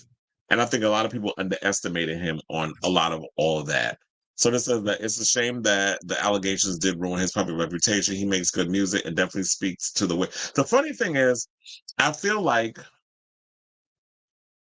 there are some people who are upset with him over the allegations. I heard there was some people that was protesting his California show. I think it was in Anaheim recently. He did a show out there, and I believe that there were some people that were outside protesting. One of the girls who actually believes Manson was out there covering it like she was the national news. I saw the video on YouTube. I'm following her. But and I feel like I don't know if it's necessarily ruined his reputation because based off of the pundits that I be following, like a lot of the rock pundits on YouTube and things of that nature, it seems like people have forgiven Manson. Maybe the mainstream public is trying to put on this face or whatever the case is. But the overall consensus is people aren't, I feel like people aren't going in on Manson like so many other people that we've accused of abuse and things of that nature, and we cancel them. So it just seems like maybe and I don't know if maybe the reason that a lot of people are forgiving of him is because the way he's always presented himself as an artist. So maybe it's like, oh yeah, that's just him. Like, we're not bothered by it. Maybe that's the way they're looking at it. I don't know. One of my favorite songs, Belinda Carlisle's "Heaven Is a Place on Earth," it was issued as a single. Child, last night when we was done with the show that I worked, you know what song they got the people out of when the show was over? They were playing "I Had the Time of My Life" from the Dirty Dancing soundtrack. Child, if that shit didn't take me back to the 80s when I was a kid. I wasn't over there singing that song along with everybody, and they was in the aisles, like people was dancing as they was leaving. I was like, I just left there. I'm like, oh, the nostalgia tonight. Yeah, I do feel like that was like one of their biggest songs that came out at that time. Love and Rockets are some of the former members of Bauhaus, quite a different sound to Jane's Addiction. You know, I don't never understand like when y'all have bands and y'all have them perform together.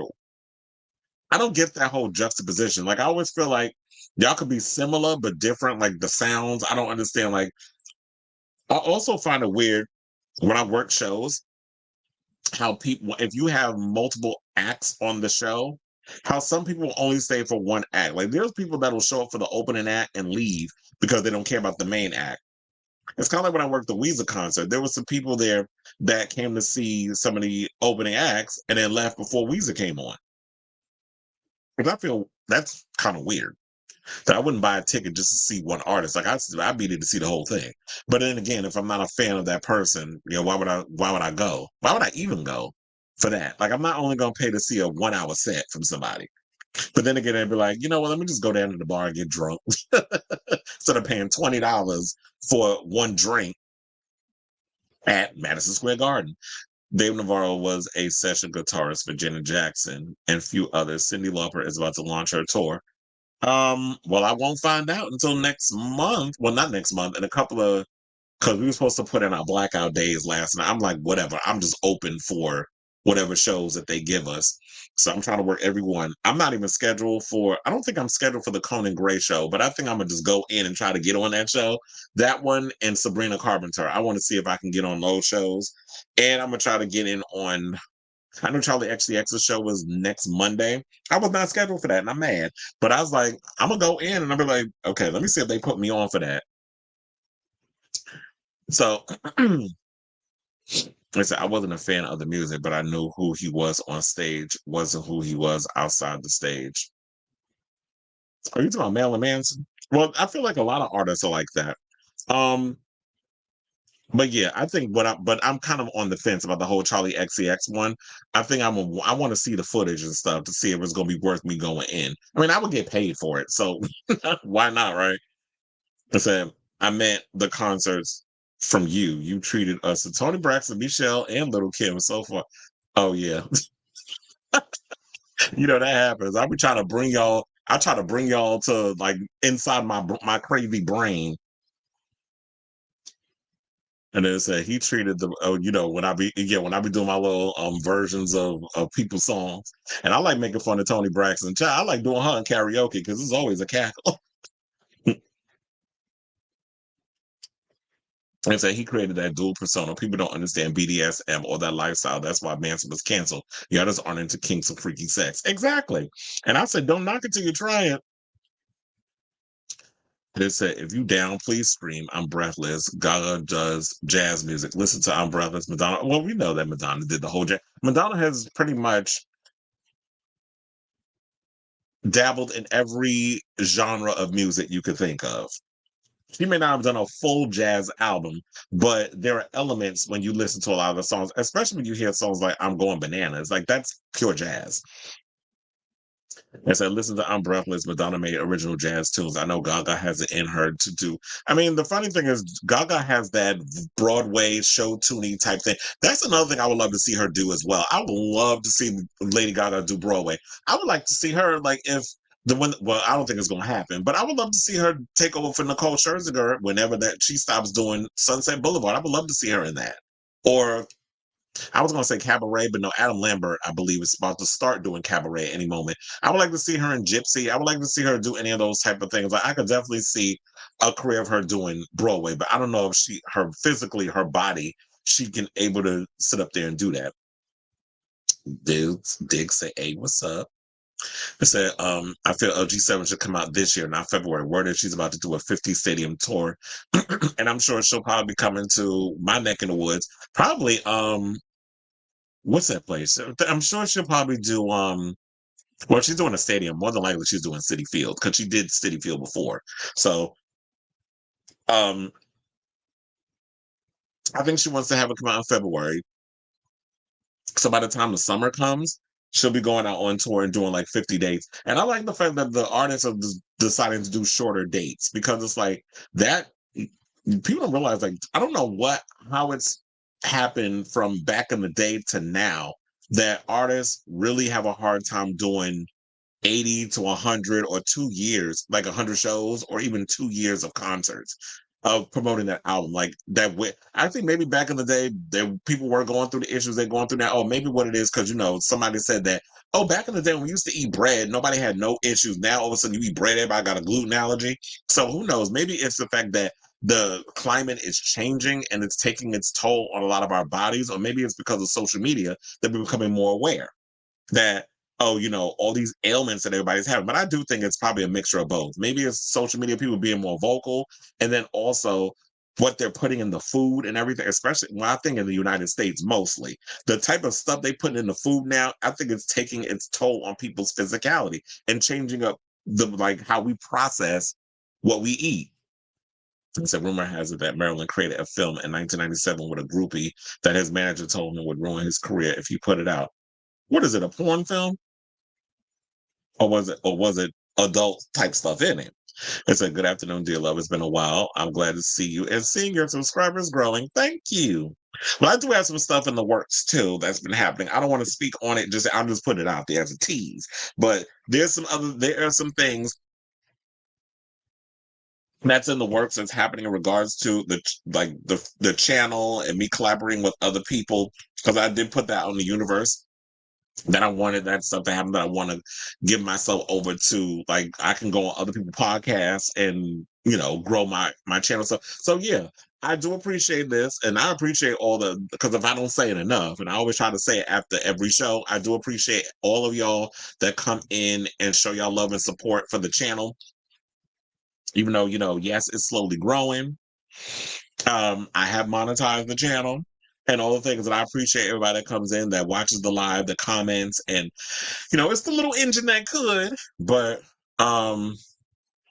yeah, so there's that. So I appreciate all of y'all, love all of y'all, and all that good stuff. And it says, outside Madonna, no other female did Yankee Stadium. She can't be the only one, but I remember she was the only exception to drag people to enemy territory, aka Mets fans having to go to the home of Yankees. Oh no, this season we had the Mets and the Yankees played at Citi Field, and the Yankees lost, which I was glad about, because I was like, y'all can't come into my house and then we lose. But the Mets have been on a winning streak as of late, which I'm actually happy about. So who knows? They may be going to the playoffs. We'll see. Um, and yeah, I don't think any other female has done it. Because I know Bad Bunny did Yankee Stadium, not for his recent tour, the tour before that.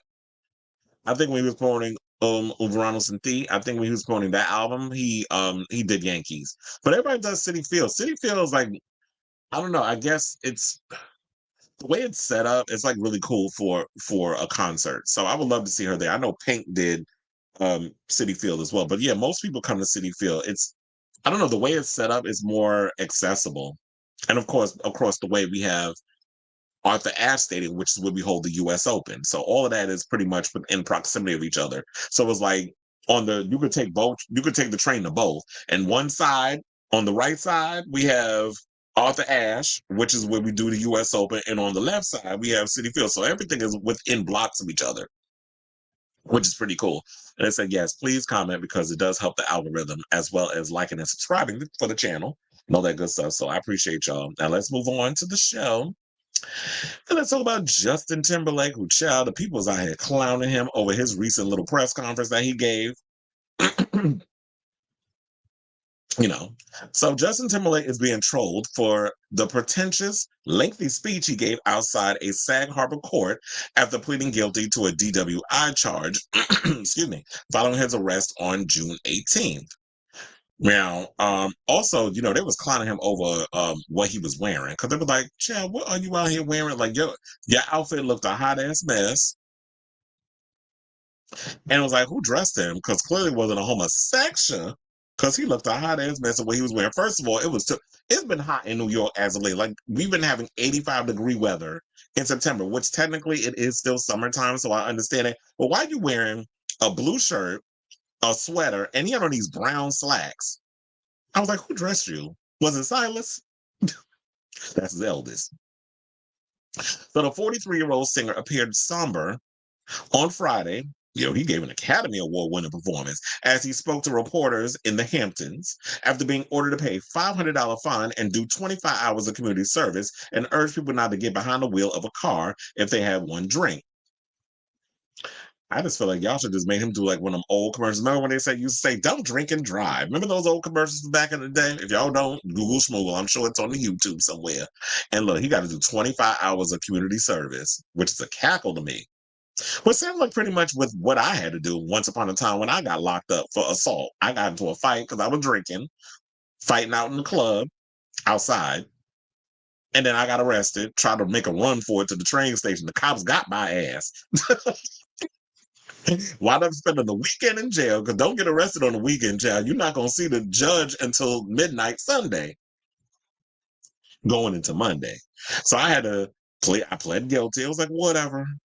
Through my lawyer, pled guilty, paid $500 fine, did my community service. I think it was like 3 days. So I don't know, but if it's like 8 hours, he'll probably do like 3 days. That's what it sounds like to me. Even though 8 hours, 3 days is 24. So just add an extra hour, it's 9 on one of the days. But anyway, after watching his speech, viewers immediately took to X, formerly known as Twitter, to share their thoughts, as one person said, "I don't know who this Timberlake clown is, but when you do something wrong, just admit it and say that you are sorry.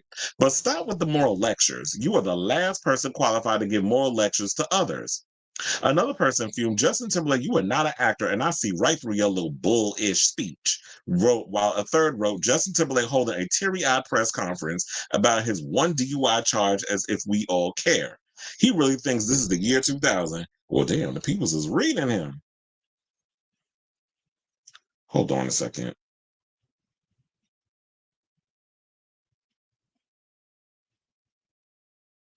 I was getting a phone call, and I had to tell him, I'm in the middle of a live stream chat. But anyway, now someone else said sarcastically, "Justin Timberlake was very convincingly contrite giving his speech after leaving the court." And a different person wrote, "Justin Timberlake's advice on not driving after a drink rings hollow, given his own impaired driving incident. Actions speak louder." Now, when a clip of his speech was shared on TikTok, people continued to mock the star, as one person said, "LOL, preacher after he got caught," while another joked, "Thank you, Justin. You changed my life with this eye-opening information." Well, I think maybe people would have bought it if he wasn't, if he actually would have taken a bit of accountability in the beginning. Because remember, when he did the whole thing, there was stories that came out that he tried to throw it off on one of his one of his friends, because apparently they said he was following his two other friends that he met up with at the bar in a car, and they were driving, and they tried to convince the cop who had pulled him over and then locked him up, "Oh yeah, one of them will drive." And then they was trying to say that, they were going to throw it off on one of the other friends and say, "Well, they were way more intoxicated than him, so why didn't you arrest them?" And then we're trying to say that it was some bias because he's a celebrity. Meanwhile, everybody knows if you in Sag Harbor, yeah, it's a melting pot of people, but a lot of famous people hang out in Sag Harbor. So yeah, there's his little situation, and there's some of the tweets. But I want to get to I was like, "Ooh, did I have the other picture? Damn, I don't have the other picture because I wanted to show y'all a full. Wait, hold on.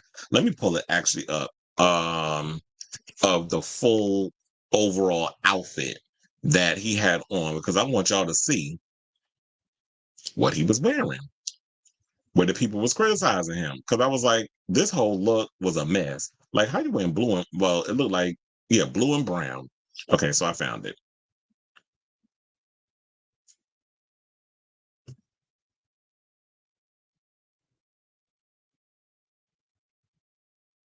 Okay. So there's a full shot of the outfit. I was like, who dressed you? Somebody straight. So what was the rest of the article? Okay. So now it also says in a world of complete lack of accountability, this was rare. Whether court mandated or not, he still did it. Thank you. And others defended him by saying that was one of the defendings that they did of him. And so one person put props to Justin Timberlake for owning it, while another said, I can appreciate and respect Justin Timberlake for accepting responsibility for his driving irresponsibly. Well, there's, of course, the gullible ones who sit up in here and think that, oh, yeah, he's taking responsibility. Child, that was his people that told him to get ahead of it. They orchestrated this whole press conference. Get out there. We're going to rehearse. You're going to use the bullet points. You can come up and say what you need to say. You need to give a press conference. First of all, I don't understand the point of the press conference. I would have just put out a post, a tweet, or something, but you had to go on and set up a whole situation when you got behind a podium like you the mayor of the city and a crime happened. And you getting and you trying to talk about, said crime and how you gonna get on it. I didn't understand the whole press conference thing, but I get it. Like I guess celebrities got to get out there and they got to get ahead of the situation. Now I know he about to be tight because now he's got to sit out here and do community service. Which I wonder what it is. Is it going to be picking up trash on the side of the road? Is it going to be cleaning the parks? That's really gonna suck because now if you out here, well, not really, it's not gonna be that hot because the weather is gonna start changing, especially in New York soon. So who knows what they're gonna have him do? But you know what? We're gonna keep abreast of this story. We're gonna be able to see, somebody's gonna get the photos and we'll see him in his little, lime, what was it? The little vest that they be wearing when they be picking up the trash on the side of the road and probably wearing that while he picking up the garbage or whatever it is. So here's the thing where they was making fun of him on. So some people, so according to his speech, he said the following. He said, I found myself in a position where I could have made a different decision, but I've had some time to reflect on that. And I also understand I have a platform. You have a platform. We share that platform. We do. So what I would like to say to everyone watching and listening is if you have one drink, don't get behind the wheel of the car. Well, he had to make sure that he insinuated that it was one drink because that's what they were saying. The Vespa martini that he had. Even if you had one drink, don't get behind the wheel of a car. I grew up in a small town, so I can appreciate and understand the strain this must have been on people of Sag Harbor. To everyone involved, I am very grateful and I thank them. The pop star added, he said, I guess in closing, I like to say we can all be more safe out there, and I'm going to do my part. I hope that everyone else does their part. Thank you very much. Well, we don't need a lecture from you. I feel like what it is that you need, as the people were saying in the comments, you need to own up and take responsibility for your thing. I don't need a lecture from a grown ass man. I think a lot of us are aware of what we need to do and not get behind the wheel. What you could have said was, you know what, I screwed up. I went against my better judgment. A lot of people think that, with just one drink or whatever the case was, if they drinking, that they could just jump behind a car and they're not going to do nothing crazy or affect nobody because it's late at night. It's not a lot of people driving around, but you never know what the situation is. You are not an oracle. You are not somebody that can predict the future. So you can't just jump in and do all these other things and think that um, you could just do whatever and then get no consequence. And Justin Timberlake has been someone who has gotten away with a lot of things and slithered his way out of situations throughout his career. And I think a lot of people still have a hard time forgiving, especially how he treated Britney, how he went in on what he did to Janet, the disrespecting of Prince and Michael Jackson. There's been a lot of things that his self-entitled behind has done that has rubbed people out a long way. Now they said as that from what they're saying that the public statement about the dangers of drunk driving came as part of his plea deal. So when he did the plea deal, this was in that. So the only reason why he came out and said and did this little press conference because it's a part of the deal that he made, so he wouldn't go to jail. It's not that he all of a sudden woke up and had this epiphany and out of the kindness of his heart, oh, I need to get out there and lecture everyone on the dangers of drunk driving. Like this is you, some grown ass man in his 40s, talking to a bunch of people over at the Disney Channel who are about to get to that age eventually, or Nickelodeon. We'll go with Nickelodeon because that skew is a little older. Where it's like, you need to lecture me on some stuff. Um, I also was watching this YouTube video, and I'm gonna wrap this up. I was watching, yeah. So y'all see the outfit. The outfit looks a hot ass mess. Don't I'm like, who dressed you? Clearly it wasn't a gay man. You need to get you some homosexuals to surround you and help you get the looks together because the looks ain't looking. So anyway, let's go back to this picture. I wish I had the mug shot so we could just, focus on that. Well, maybe I do. Hold on, let me see. No, whatever. So, um, one of my oh yeah, here's another one. So let's go to this one. So I was watching this YouTube video and they was talking about like why do they think that Justin Timberlake's latest album flopped? And they feel like it's because he's a man who's in his 40s, he's 43, and he's singing about sex and being up in the club. And they feel like that at his big old age of being in his 40s and having a wife and children, that is not as believable as it would be if he was in his 20s singing Sexy Back. And I don't necessarily know if that's true. Maybe it's true for him. But here's the thing: what I was wondering, why is it that it's not okay for him, but it's okay for Usher? Is it because Usher has always sold sex and love up in the club and that whole, sentiment, while Usher got a whole wife and 4 children? But he don't really be putting his relationship stuff out there. He gets out there, he does the performance, he sings the songs, people live for it, and it seems like Usher, it's okay with Usher to do it, but it's not acceptable for Justin Timberlake. Or maybe it's because it's just not believable coming from Justin, or maybe it just feels very, even though he's in his early 40s, it comes across as midlife crisis that you have not accepted growing up. Now, I'm not going to sit up here and act like that as an artist, like, okay, at a certain age, y'all got to stop partying, y'all got to stop being up in the club, you got to stop doing those things. I think you can sing those songs, but you have to balance it out as what is it like for a man going through that transition period of you were this young male thing and now you're trying to navigate your way through being a man in his 40s with a family, and then you're conflicted over this whole party lifestyle and stuff. So maybe, I don't know, if you could figure out something with that, it's different. Or maybe it's different for straight men as it is for gays, because straight men, y'all are forced to grow. It's like at a certain age, y'all are taught you got to get married, you got to have kids, you got to have the white picket fence, you got to do all these things. Whereas if you're gay or whatever, yeah, we have gay marriage and we have people starting families or whatever, but we could still dabble in that world of partying and having a good time because we could still sell that. And yeah, no shade, but male stars y'all have gotten a little bit boring. So it's just hard to try to figure out how do you navigate through that. So when I was watching that video, I was kind of thinking about it. I was like, you know what, maybe there is some truth to that. That maybe the reason why his music is not selling is because people are just not buying that whole you're trying to recapture what was, and it just seems like you haven't matured or grown as an artist. You can make mature music. I'm not saying you got to go adult contemporary, but you got to be able to mature and age with the music. I'm not going to be singing about, singing songs like I'm still in my 20s when I'm 43. So I don't know. That was just something I was going to think about. But as far as like his apology, it's cute or whatever that he gave a little press conference and the people was mocking him. But yeah, it just didn't feel authentic or genuine. It felt disingenuous coming from him. And I feel like the reason why that was because, like we said, it was basically he was forced to give that press conference because it was part of his deal. But I'm looking forward to seeing what kind of community service they're gonna have him doing. I know he's gonna bitch and moan the whole damn time. I gotta do manual labor. That's something he's never had to do. He's never had a regular job. He's never had to pick up trash. He has people that can do that for him. Or when he get home, he had the kids do it because you got to teach them responsibilities and things. So I started to say, what do y'all think of this latest story? Whatever your thoughts are, let me know in the comments down below. Okay, now speaking of comments, let's run over here. It said Mr. Crab holding a violin dedication. And so when I tell you I can't stand that man and he don't even look like he was. Oh, you want to know something?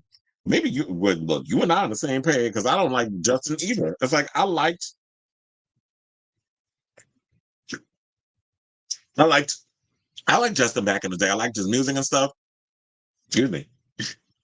But the more I hear about him and some of the things that he's done over the years and this sense of entitlement and that white privilege that he rests himself on a lot, he irritates my spirit, my entire spirit. He works my root canal nerve. So I do agree with it. Not that I don't think he whites. You know who I don't think white good either, and we're gonna talk about him later. Ben Affleck.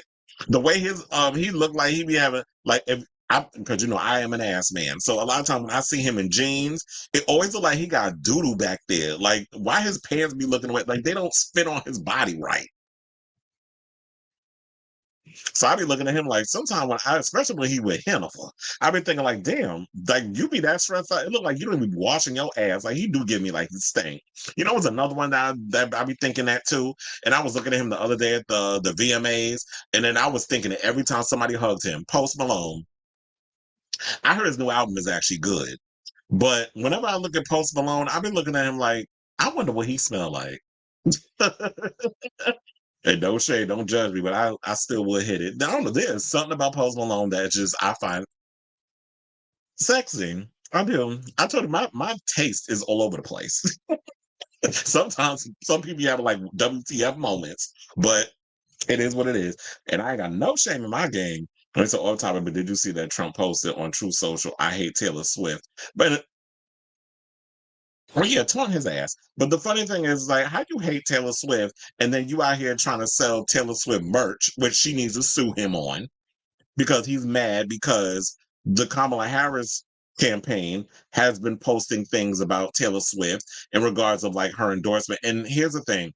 I get that, you know, the Democrats are on a high and they got like this great marketing thing going on, but enough with the party and getting endorsements from celebrities. We need to get down to business and start talking policy. I get that she has posted where her policies are, but you really need to be pushing for that. And if y'all want to keep trolling Trump, keep trolling him because he deserves it. He's a bully. And sometimes you gotta put a bully in his place. So um but no, I did not see the True Social thing because, like I was telling Robert earlier, like he was posting things about telling me about Trump. I've really not been keeping up with him. Like I've just been running around like a chicken with his head cut off this whole weekend. So I have not been keeping up on a lot of what he's been doing. But y'all been keeping me up to date in the comments. It's like when I hear from friends of mine sometimes, they be like, "Did you hear about this? Did you hear about this?" I'm like, I heard about it only because a lot of y'all be keeping me up to date with all the latest going on with certain people.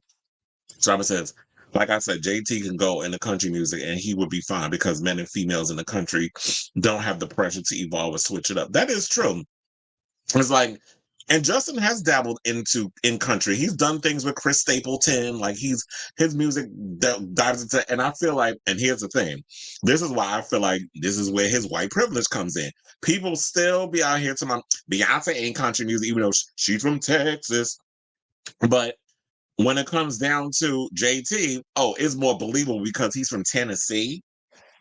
So with that coming, y'all will believe that before Beyonce. When I traveled, I've been to Texas. My goddaughter, whose birthday was yesterday, I wish her happy birthday when I texted her, Jocelyn. She you know, when she lived down in Texas, that was all they was playing. They had rodeos, country music, all that other stuff was going on there, and finally as Mexicans too.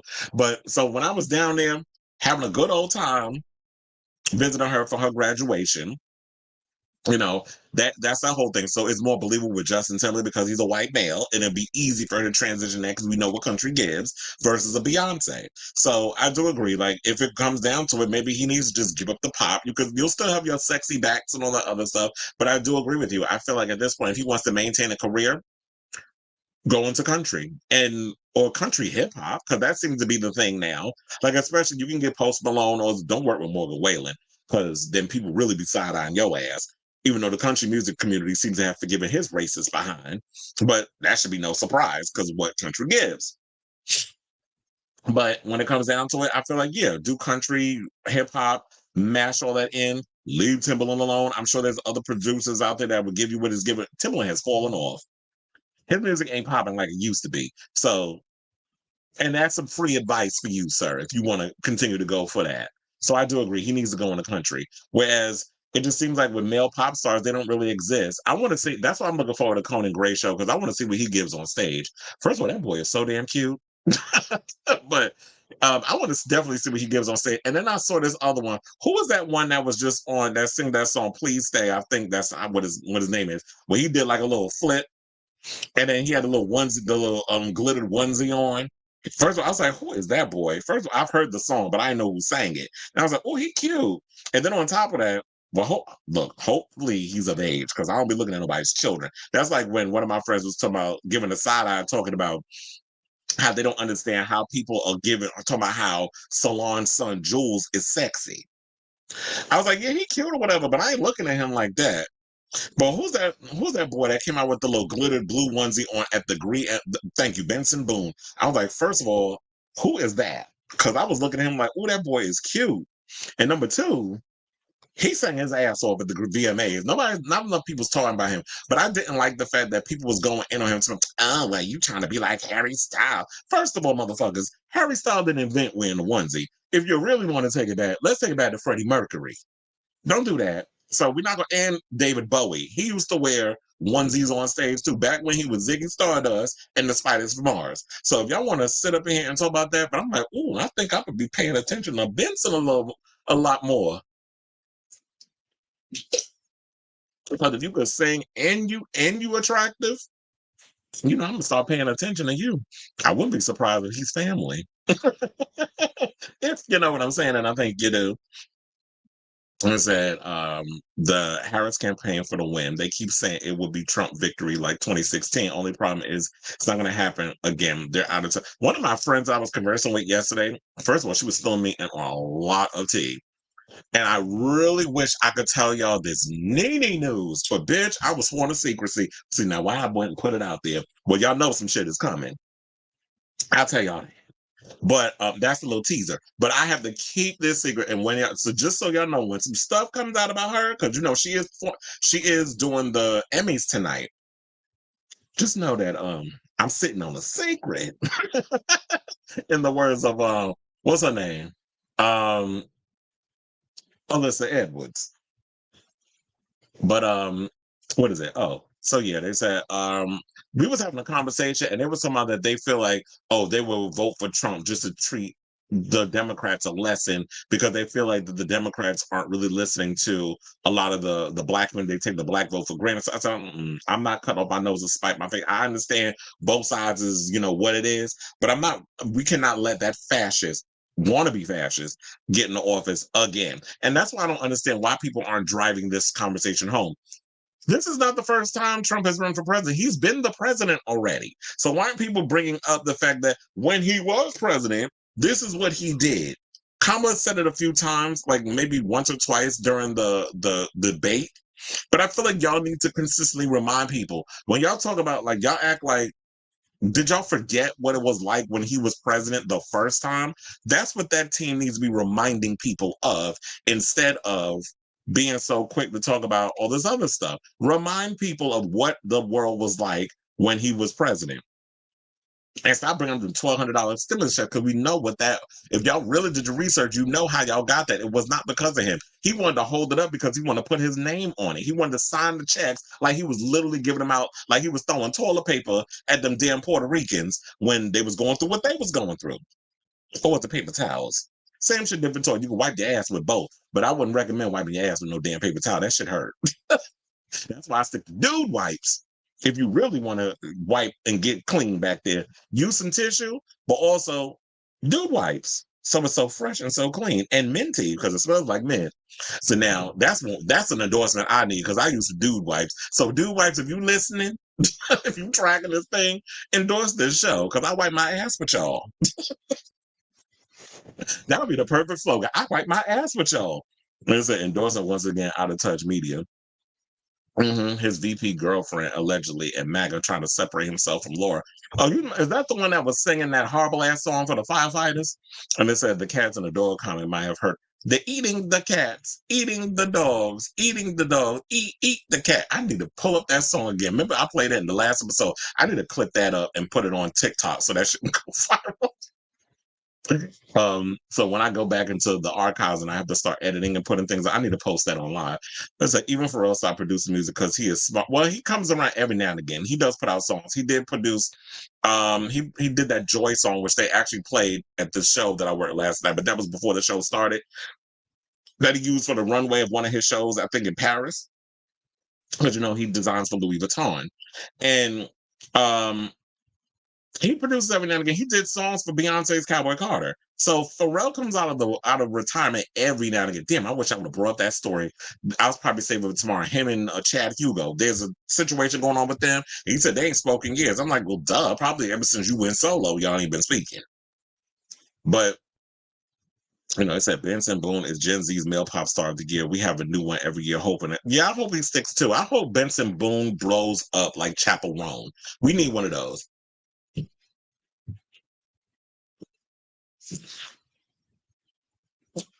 I said Timberlake tried country and it did not latch on. Yeah, maybe it was. Yeah, the Emmys. But I heard some inside tea that I cannot reveal in regards of her and Bravo. Hence why it's starting up with the whole NBC Universal thing where she's hosting the Emmys, which is going to be on NBC. So, not Man of the Bipolar Woods.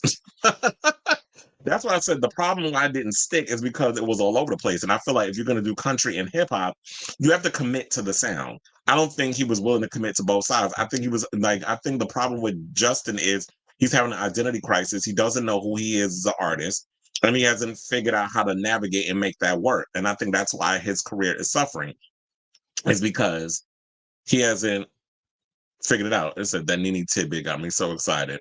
It said people remember gas under $2. Well, I heard my father was telling me the other day. He said the gas is like really cheap in New Jersey because he works in Jersey at Hackensack University, and he was telling me he was like, the gas is pretty cheap. I'm like, really? So the gas prices have dropped. And then my mother told me because with me being part indigenous, my mother's side of the family they live on reservations. So on a reservation, so out in Long Island, and she was telling me they got. And this is why I was like, huh? She told me they got 5 gas stations. She said somebody light a match, they're gonna blow up the whole damn reservation. She said they got 5 gas stations. I said, well, damn, they must be sitting on a whole lot of oil. But it's because, and I think they make a lot of money from all of that. Well, look, Kamala ain't getting rid of fracking, so RuPaul is happy about that. I said, like my view on the View said, it's more country than party. Put country first before yourself. Yeah, it just seemed like it's more of a party and pomp and circumstance, and that's cute. But you know what? I blame.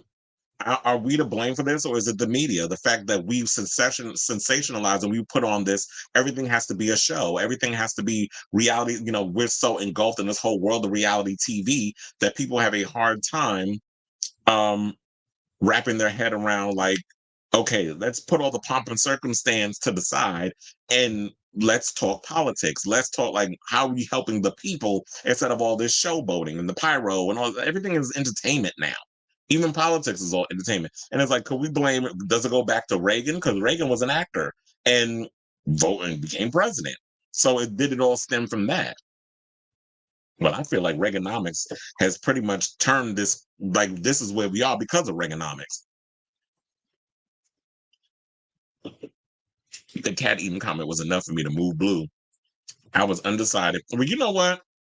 I feel like a lot of people that have been on this whole thing is undecided. And I like the fact that we have somebody in the comments that's an undecided voter.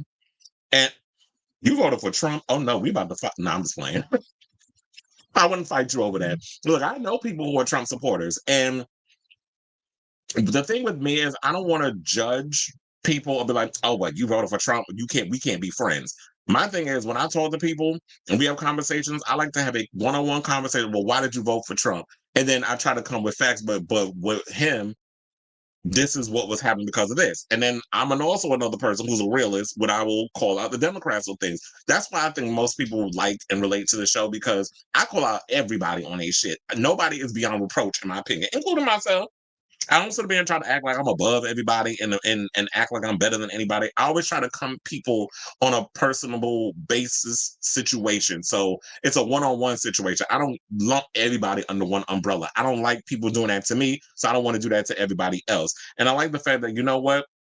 You saw something in Trump that you felt was better than what you was getting from the Democrats. You voted for him. Now you see what it is. You know, the wall's been pulled over your eyes, and then you seeing like all the crazy stuff that's been going on about the eating dogs and cats and stuff. And now people going in on the Haitians and picking them up. My goddaughter is half Haitian, so for people to come at the community in that way, that definitely does rub me the wrong way, and it does hurt in that sort of situation. My goddaughter lives in Florida, so she's good.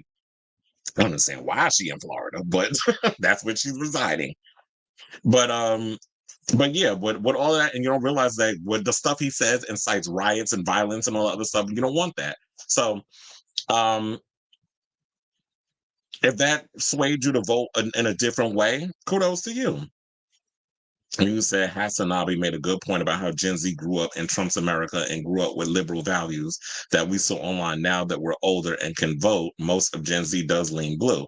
Well, I hope, look, but I just really hope that a lot of people don't sit up in here and just run off and be like, well, I'm not voting for Kamala because of Palestine. I'm like, child, this shit is way more complex than what's going on with Palestine. And I was having a conversation with a friend of mine yesterday. I said, don't stop being a one person or one topic voter because there's a lot of stuff going on in this country that we need to be focusing on. And don't get me wrong, you know how I feel about what's happening to the people in Palestine and Netanyahu's a POS and all that other mess, piece of shit. In case y'all know, I'm trying not to cuss, but sometimes like you know what, it ain't gonna be me if I don't throw out some profanity, right?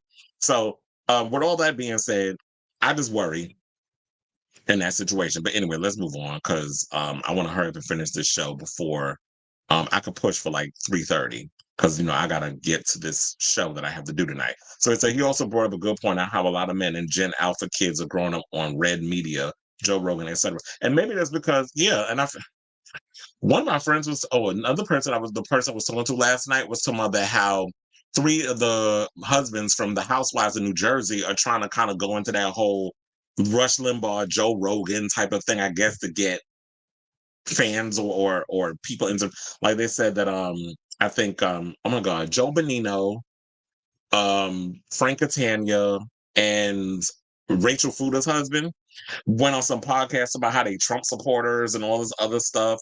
And I'm sitting there, oh, y'all just trying to be controversial so that way y'all can get like I don't like when people do that. Like, don't go up in here and be fake. Like, if you truly believe in the things you believe in, come out and say it. And I feel like the reason why people jump on this stuff is because they're tired of being told that they can't say certain things. And that's why I appreciate those when I did that recent thing on Diego Barros.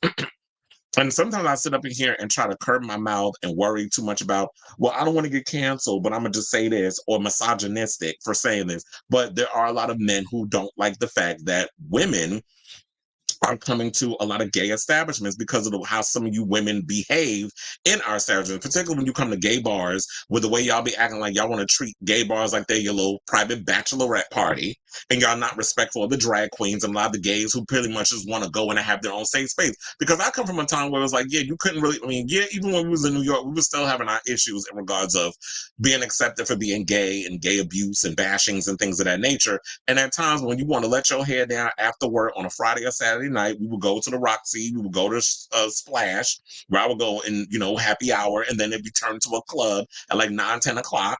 And then, all the bartenders and I get lit, and we'd be up in there watching Britney, and be watching all the videos, and I'd be up in there doing a full.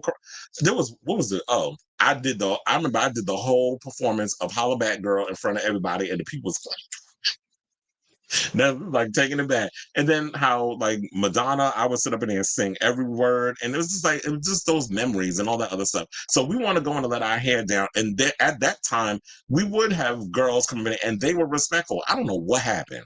Where like women just aren't doing that anymore. Like the disrespect a lot of these women be coming up in here with the way they be acting in regards of our spaces.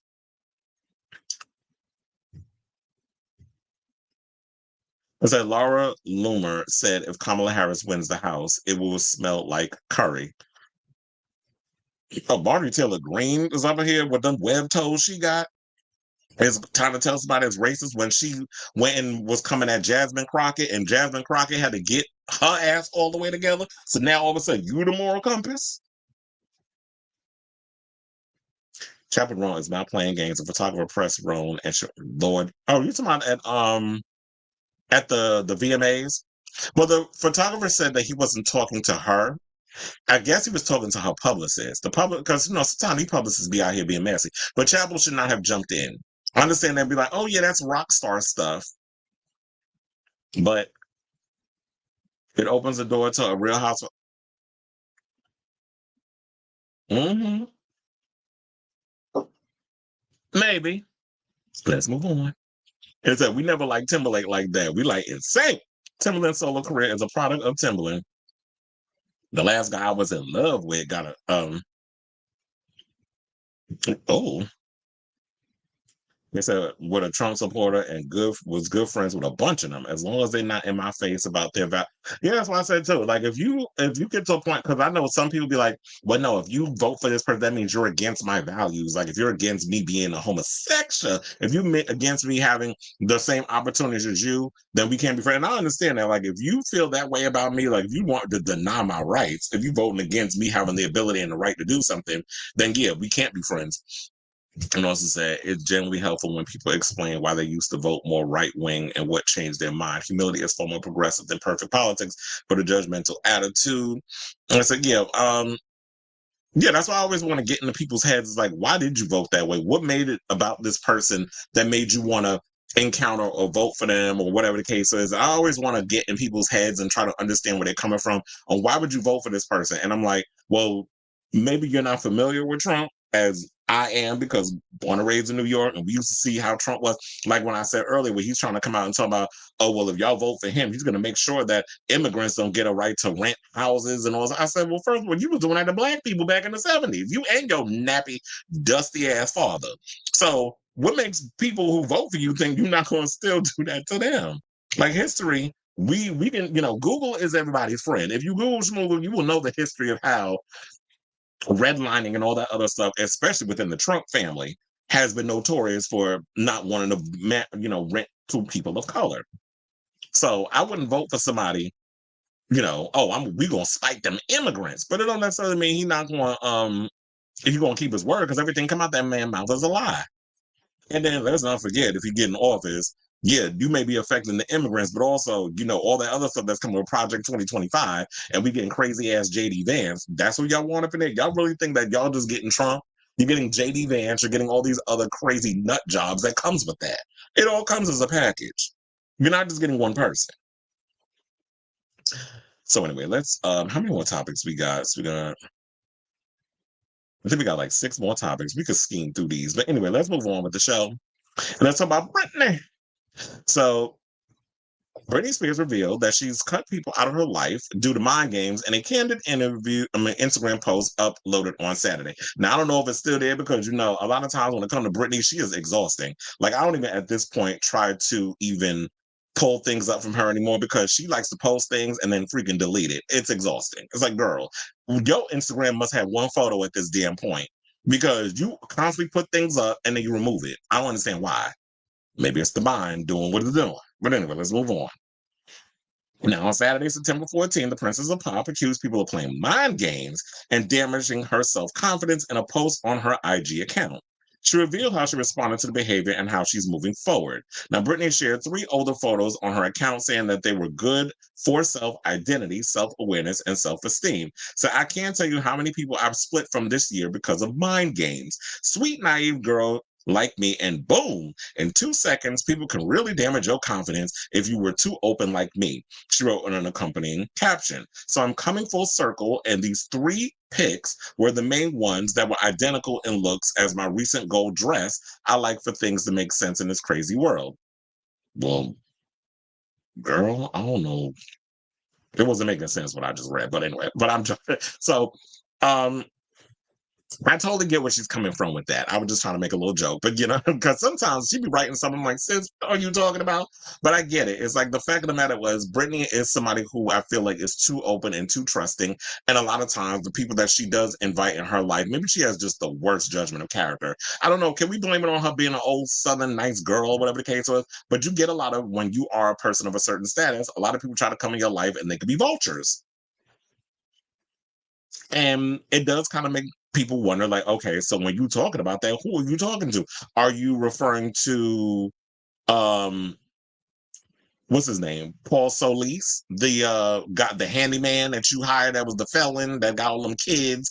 And according to the wife, he don't be up on his family duties and things of that nature. So people are wondering, like, okay, so what's going on with y'all in that whole situation? Because you keep bringing, like, after you said that you done with these men that's taking advantage of you, weeks later, we see you out and about with his kids playing and kind of, being a, substitute mom for them or whatever case was. Because you love children and you miss having kids. And, she does have the two with Sean and Jaden. Jaden, I believe, just had his birthday. He turned 18. And we'll get into that in a minute because, a lot of people's running around here saying, oh, Britney's done paying child support. Oh, and I was in my head like, no, she's not. Because I knew that, with the Hawaii law and all the other stuff, that, yeah, she's still going to have to shell out some coins. So, um, so a lot of people don't know if she's referring to her either Paul or Sam Asghari, her ex-husband, who is about to make. I think he's in a new movie. Don't know what the movie is, nor do I care. But I know he appeared. Oh wait, I think it's on. I think it's on Prime Video with, is it Aquafina and John Cena? Oh, that rhymes. Aquafina and John Cena. So they're in a. They're doing a thing together. And she basically, I was focused on work. I was here to be professional, but at the same time, things happen. So people don't know if. Oh wait, I'm sorry, I jumped the gun on that because I was supposed to read Sam Asghari's situation because some people were thinking that she was talking about him. So he did make some comments about her recently in an interview. Now, speaking to the Hollywood Reporter, he explained why he did not read the memoir. The woman in me. He said, because I was there. Well, that's the perfect answer for that. I was like, I lived it. Why would I want to read it? And so he was like, I was focused on work. I was just there to be professional, but at the same time, things happen. And talking about when he and her met on a set of her Slumber Party music video in 2016. And then he said that Britney also felt the spark, and one of her assistants got in touch to rearrange a meeting, and they described it as a natural situation between the both of them. And I was like, damn, Britney some of her takes have been a little questionable, but I feel like out of all the men that she's been with in the past, Sam is the finest one that she's been with. Justin is Justin. And all the other ones that she been with, Kevin Fallon, yeah, faux shit. Well, no, that's Justin. But he was another one that was giving wigger tease. K-Fed, who I guess some people be calling K-Fat now. Um, but then he also said, you know, his mentality regarding the relationship. He said, when something ends, of course, there's going to be a moment where you are sad or upset, but just be happy that it ever happened.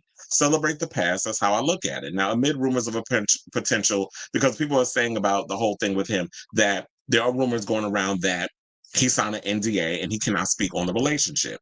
So Britney's out here saying what she's saying, and they've been saying, like, with the upcoming the biopic, I don't even know what it is at this point.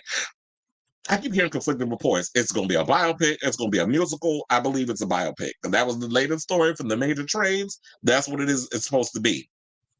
So with the biopic, they said she's going to go in on a lot of the exes that did her wrong, including Justin. And I'm looking forward to how they're going to portray him in that damn movie and who they can get to play him. You want to know something? I thought about it. If he was young enough, Ryan Phillippe would have made the perfect Justin Timberlake. And the funny thing is, Ryan Phillippe still looked the same. Although he's like, what, at 50? Fine as hell still. Ryan Phillippe will make a perfect Justin Timberlake. He got them blonde curls. in my opinion, better looking than Justin.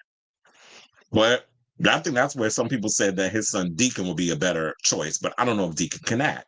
I've heard that he's done some stuff, some acting, but I don't know. That's to be determined if they choose him. So, or you could probably pick that one that's going to be on, but you could dye his hair too. The I forget his name. He's from Heartstopper, and he's about to be an Agatha all along as playing a male witch. Y'all could pick him to play Justin. Just dye his hair.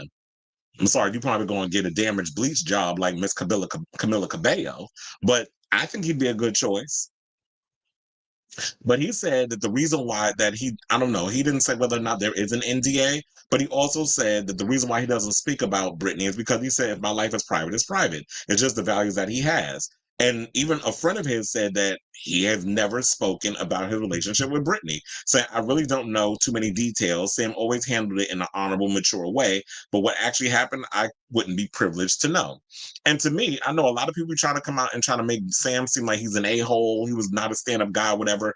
But maybe what it was, like, you know what? He put up with a lot dealing with her. And look, we're not going to sit up here and try to act like Britney ain't all the way there with that brain of hers. There's a lot of damage and a lot of things that she's gone through through that conservatorship, which makes me understand like why her mind is the way it is. She put out this bizarre video the other day when she was talking about the VMAs and how Sabrina Carpenter mentioned her, and she was doing this weird ass voice like she was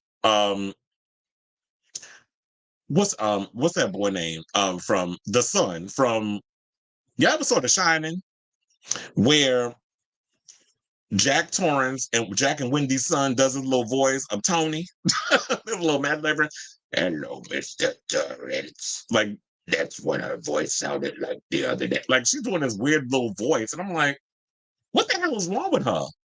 So we're not gonna sit up here and try to act like Britney ain't got no stuff going. Like her brain is on a whole nother level, and I do believe it's damaged from the electroshock therapy stuff, the lithium, the over the years of not only the drugs that they had her on when she was in that conservatorship, but the self-medicating she was doing too. Because trust and believe, Britney was out here doing drugs. We know the stories is out there. And it's not alleged, it's fact. So Britney was out here doing drugs when she was with Paris and what's the other one? Lindsay Lohan. And I'm sure when she got off the conservatorship that she was out here self-medicating too. So we're not going to sit up here and try to act like she's that innocent. Remember, she's saying in a song, she's not that innocent. So we got to call things out for what it is. I'm glad she's out of conservatorship. She's grown. She can do whatever she wants. But we're not going to sit up here and act like that Britney is the old Britney from back in the day. And shout out to Brian Friedman because he put out a video of Britney rehearsing for her version of Oops, I Did Again. And I feel like a lot of times people give credit being like her best live performance was when she did not Oops, I Did Again. When she did what is it, Slave for You with the snake. Her Oops, I Did It Again performance. We tend to overlook that. I almost forgot about it. And I was watching that rehearsal. I'm like, she literally through that performance gave exactly the same performance during the rehearsal that she did when she performed it. That's what I love about my generation. Ain't no half stepping. We didn't half ass nothing when it came to the performances on stage. We gave exactly what we gave during the rehearsal when we was live. These kids, I don't know what the hell y'all call yourselves doing when y'all up on stage. That's why I got to give it to Benson Boone doing backflips and stuff. While he's or side flips or doing all kinds of acrobatics throughout his show and remained on key when he was performing. There's very few of them that was giving good show. Shawn Mendes was not one of them because I was bored to death. I could see why his singles was flopping. He's boring. But anyway, let's get back to Britney. So now they said Sam made one comment which he confirmed about his ex-wife and seemingly touched on her conservatorship, saying that there was so many bad people in her life that took advantage of this person. So he's agreeing a lot with a lot of this stuff. And to wrap this whole thing up, she was slated to cease paying child support to K-Fed when her youngest son turned 18, but it was recently revealed that she may have to continue to make payments until he graduates high school later this year. So I don't know if that's due to what's going on over in Hawaii, but I feel like because of the whole situation, like, yeah, he's got to finish school first and then she can start, because I'm sure like she's paying not only child support, but she's paying for their education. Same thing with Halle Berry. where she's got that deal, where she's got to do that too. She is the breadwinner. And from what I've been hearing, like, if you put it all together in regards of accumulating how much money Britney has spent on her children or to Kevin Federline, $5 million. So he had a gold mine. And when all that dries up, that little well runs dry. So let's bring up her insurance. And so when that little well runs dry with her and K-Fed, or, when she has to stop paying them payments, it's no shade, but I have a feeling I will not be surprised because what was it? Jayden celebrated his 18th birthday on September 12th. I should put out, and Sean turned 19 on Saturday. It's funny how Britney was out here laying low and spreading it wide in January because during the holidays, during bringing the New Year, she was bringing the New Year with a bang with Kevin because both of her kids was born in September, like days within each other, but a year apart or maybe 2 years apart, but whatever. I think it was a year apart. I have cousins like that. Like I have two cousins that are Pisces. One was born September 10th, and then his sister was born a year later, 3 days before him, on March. I said September. It was March 10th, and then she was born March 7th, a year later. So it's a year and 3 days apart, which is funny. They both Pisces from the same man. So it's funny how that works out that way. But I would not be surprised if old boy comes out here and will release a memoir about Britney, because I don't think he got an NDA. I think he keeping all that quiet because that coin is coming in. But I would not be surprised if Kevin Federline decides to write a memoir spilling all that tea at the benefit of Britney. And who would buy it? Because the Britney Army, whatever they call her team, I think it's Britney Army. Rihanna has the Navy. I would not be surprised if the Britney fans, including Crystal Vanity, gets on the line. If you know her, you know her, Robert. I know that you probably cackling as I said that. Will come out here and drag him for what he doing, because everybody always come out here like, oh, he's such an upstanding citizen.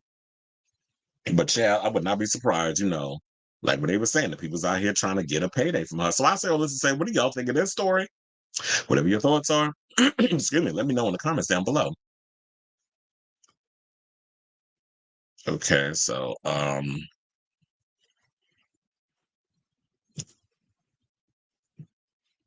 he said, I just want one final studio album like her and RCA should come to an agreement instead of the remaining 3 albums. One final studio album, 2 fall albums to fulfill the contract. Well, she can do something. And it says Sam is cute and all, but it looks like he got exactly what he wanted out of his union with Britney. It's still not clear. Well, they said he's an actor, although I've never seen anything he's in. And I do know he's going to be on the new season of The Traitors. And I was like, I've never heard him speak until now recently when he's been doing interviews. He's sounding like Melania Trump, the male version. They got an accent. He has an accent. So I'm definitely curious to see how he fares on The Traitors. Camilla Cabello went back to her natural hair color. Yeah, I saw her. When I first saw her, I'm like, she went back to the natural hair color, because I remember I told y'all when she did her concert special out in, I believe, in Portugal, Lisbon, and she performs, like, she was performing a lot of the songs from her new album CXOXO. I know she released a deluxe edition. I was so bored with it, like I was bored with the original album. It was just all over the place, in my opinion. It just lacked focus, and there's just too many songs on there, excuse me, that just feels like interludes or filler or whatever the case is. I ain't got time for filler tracks to sift through filler to get to like the meat and potatoes of the record. But I did say, she mentioned how the blonde was damaging her hair.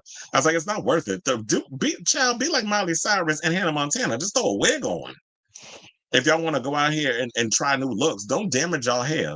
Especially when you got that thick, luxurious dark hair. Don't mess it up with that bleach.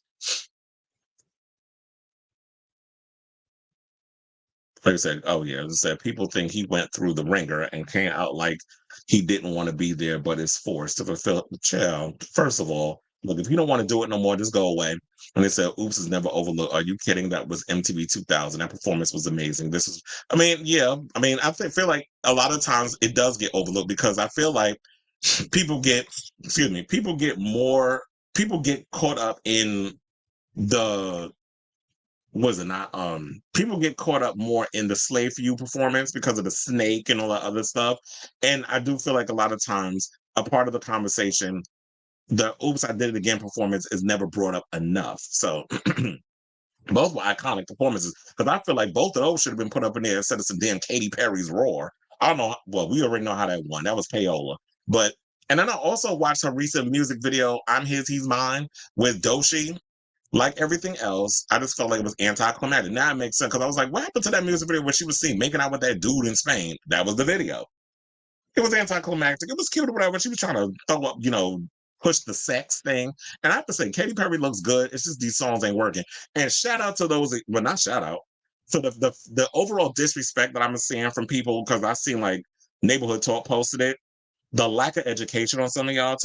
Am I the only one out here is Mary's walking over there? I'm like, are y'all serious? And they put T.I. I'm like, wait a minute. So we just want to sit up in here and talk about Mary, and T.I. and not negate the fact that Crystal Waters is the original version of that song, Gypsy Woman, She's Homeless. That's the sample. Not no damn Mary. Get off my line with that. I hate when some of y'all just be embarrassing yourselves in real time on social media without doing your homework. It's about some Mary's walking. No, that's not what you hear. What you heard was Gypsy Woman by Crystal Waters. That's what you heard. Notice how the VMAs haven't changed their logo. Child, they didn't change shit. A logo. They ain't changed. They still running on the same thing. I miss the days when VMAs changed their logo each year. They ain't changed nothing. Nothing's changed. And I heard like some of the people out here is mad because, or maybe they aren't. I don't know. But the ratings were slightly higher for Megan than it was Nicki Minaj. But neither one barely hosted the show. A host was somebody who would come out, do a little joke thingy, and then they'd come out every now and again throughout the show. Like Chris Rock was a good host, one of the most iconic hosts that we've had for the VMAs. I think he hosted the season when Britney Spears first, what was it, when her and NSYNC got up there and did that little school thing, that little school show, whatever. But Chris Rock has hosted numerous amount of times. Britney is paying child support until 2025. Okay, so once Britney is completed paying child support, she will be back on tour. That's what I'm sure that I hope that's what happens. But hopefully she can get it together where she could put on a show. K-Fed several years ago sued Britney for increased child support because the Vegas residency increased her income. Well, yeah, he always got his hand out and said K-Fed purposely justified Britney's love. He made sure to get her pregnant. But you know what? She thought it was love and she fell for it. Because Britney was, it's funny how like when you're at your most vulnerable is when people will try to come for you, and they said the book will flop. Hopefully, he just needs to come out as a bottom. He said, "The blonde really damaged Shakira." Said, but she keeping it up though. Back in the day, Shakira's hair was fried after she went blonde. So, yeah, that was another thing too. Like that's why I love the fact that a lot of this generation versus back when we had the first Latin explosion, with Marc Anthony, Enrique Iglesias, Shakira. I'm not even going to lump Gloria Estefan in there because Gloria Estefan was doing a whole Latin thing long before it became like this trendy thing. She was always herself. I think Gloria's a Virgo. That's probably why she genuinely will always be herself. But and then we had Hennifer, other stuff thrown up in there. She never compromised her sound and stuff. She always was just, even back when she was Gloria Estefan, the Miami Sound Machine, she just did her thing. But it's like, yeah, a lot of them conform to try to fit in that Anglo market. It didn't feel natural. Now it's like you have between, Anita, who else is out here? Carol G, all these other ones, Bad Bunny, they just came out immediately doing their music and people living for it. Raul Alejandro, who was looking cute as hell at that at the award show. I definitely liked his performance. But I feel like he stepped his performance pussy up after being in a relationship with Rosalia. Because Rosalia will give you show. Now I see like a lot of her influences has rubbed off on him. And fuck Nicky Jam. Him and Anuel, who out here supporting some damn Trump. I was like, don't get off my line with this foolishness. They said, you're right about Gen Z not knowing nothing. I stumbled across a YouTube video of them reacting to music from the 80s and they were completely oh yeah. I should have read that. I forgot to read it. Yeah, Pop Payola chat. And they said, you're right. Oh, yeah, I read that one. So it said Chris Rock is saying Spice Girls sold 5 million. How come I don't know anyone? I felt like I got called out. You said the Glory album was my second fave. I think you meant fave album in '98 behind Rail Light. Well, Gloria Estefan is that girl. I've always been a fan. I think she's supposed to be. Is she supposed to be coming out with I think a musical or a biopic or something or another? The '80s is too old for the gens. Yeah, because they think the world don't exist past like the mid '90s when they was out here like '93 or whatever. They think like there was no world that existed prior to that. The '80s need to be remastered before. He said the Spice Girls sold over 100 million. Yeah, 50 million. I'm like, they sold more than that. But anyway, let's move on. Let's talk about Jennifer.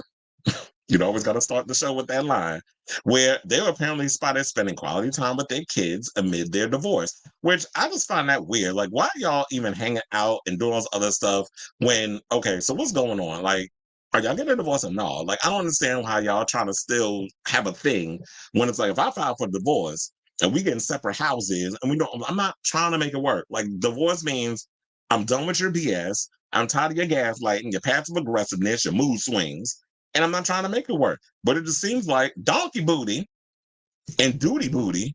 Because I told y'all earlier, it looked like why Ben Affleck ass looked the way like it's non-existent. But I know he got a big old one. I seen Gone Girl. If you turn this right, you might see his penis. Let me know what movie where I got that line from. Shout out to Rose McGowan. So it said Jennifer Lopez. Oh, sorry. We changed names over here. Jennifer Lopez was photographed with Ben Affleck on Saturday, September 14, marking the couple's first joint appearance since the single filed for divorce. Now, Lopez and Affleck were seen arriving at the Beverly Hills Hotel in Los Angeles for lunch with their children. Instagram account Demois shared photos of the former couple's outing, which showed them leaving their vehicle and entering the hotel together as a family. Oh, y'all about to hunch? While you sending the kids down to the pool? Sometimes even when you trying to divorce somebody, that meat be, that good be getting good, and you want to revisit it. So I wonder if a little humpation happened. And then I saw recently that some people were trying to speculate some mess, talking about Ben is mad Ben is mad at Matt Damon and was recently spotted kissing Luciano, who is Matt's wife, on the head. So they said both Lopez and Affleck dressed casually for the outing and were captured talking to one another as they walked into the hotel. Lopez was reportedly wearing an engagement ring from Affleck on her pinky finger during the outing. Now, you still out here wearing engagement rings, the female version of Thanos out here, wearing rings and shit. Or basically, we score her the Puerto Rican Tom Brady. You out here still wearing rings. I just feel like everything that they're just doing out here is calculated. Maybe in a way, like, we always try to say, like, well, Ben is introverted. He don't like all the attention. But I think, like, he's kind of like, he reminds me of Chappell Roan. Y'all sit up out here and bitch and moan about the way people be treating y'all and this, that, and the other. But I feel like y'all low-key like the attention. So it said Lopez, filed for divorce from Affleck on August 20th, which was the second anniversary of the wedding ceremony where they had at the plantation out in Georgia.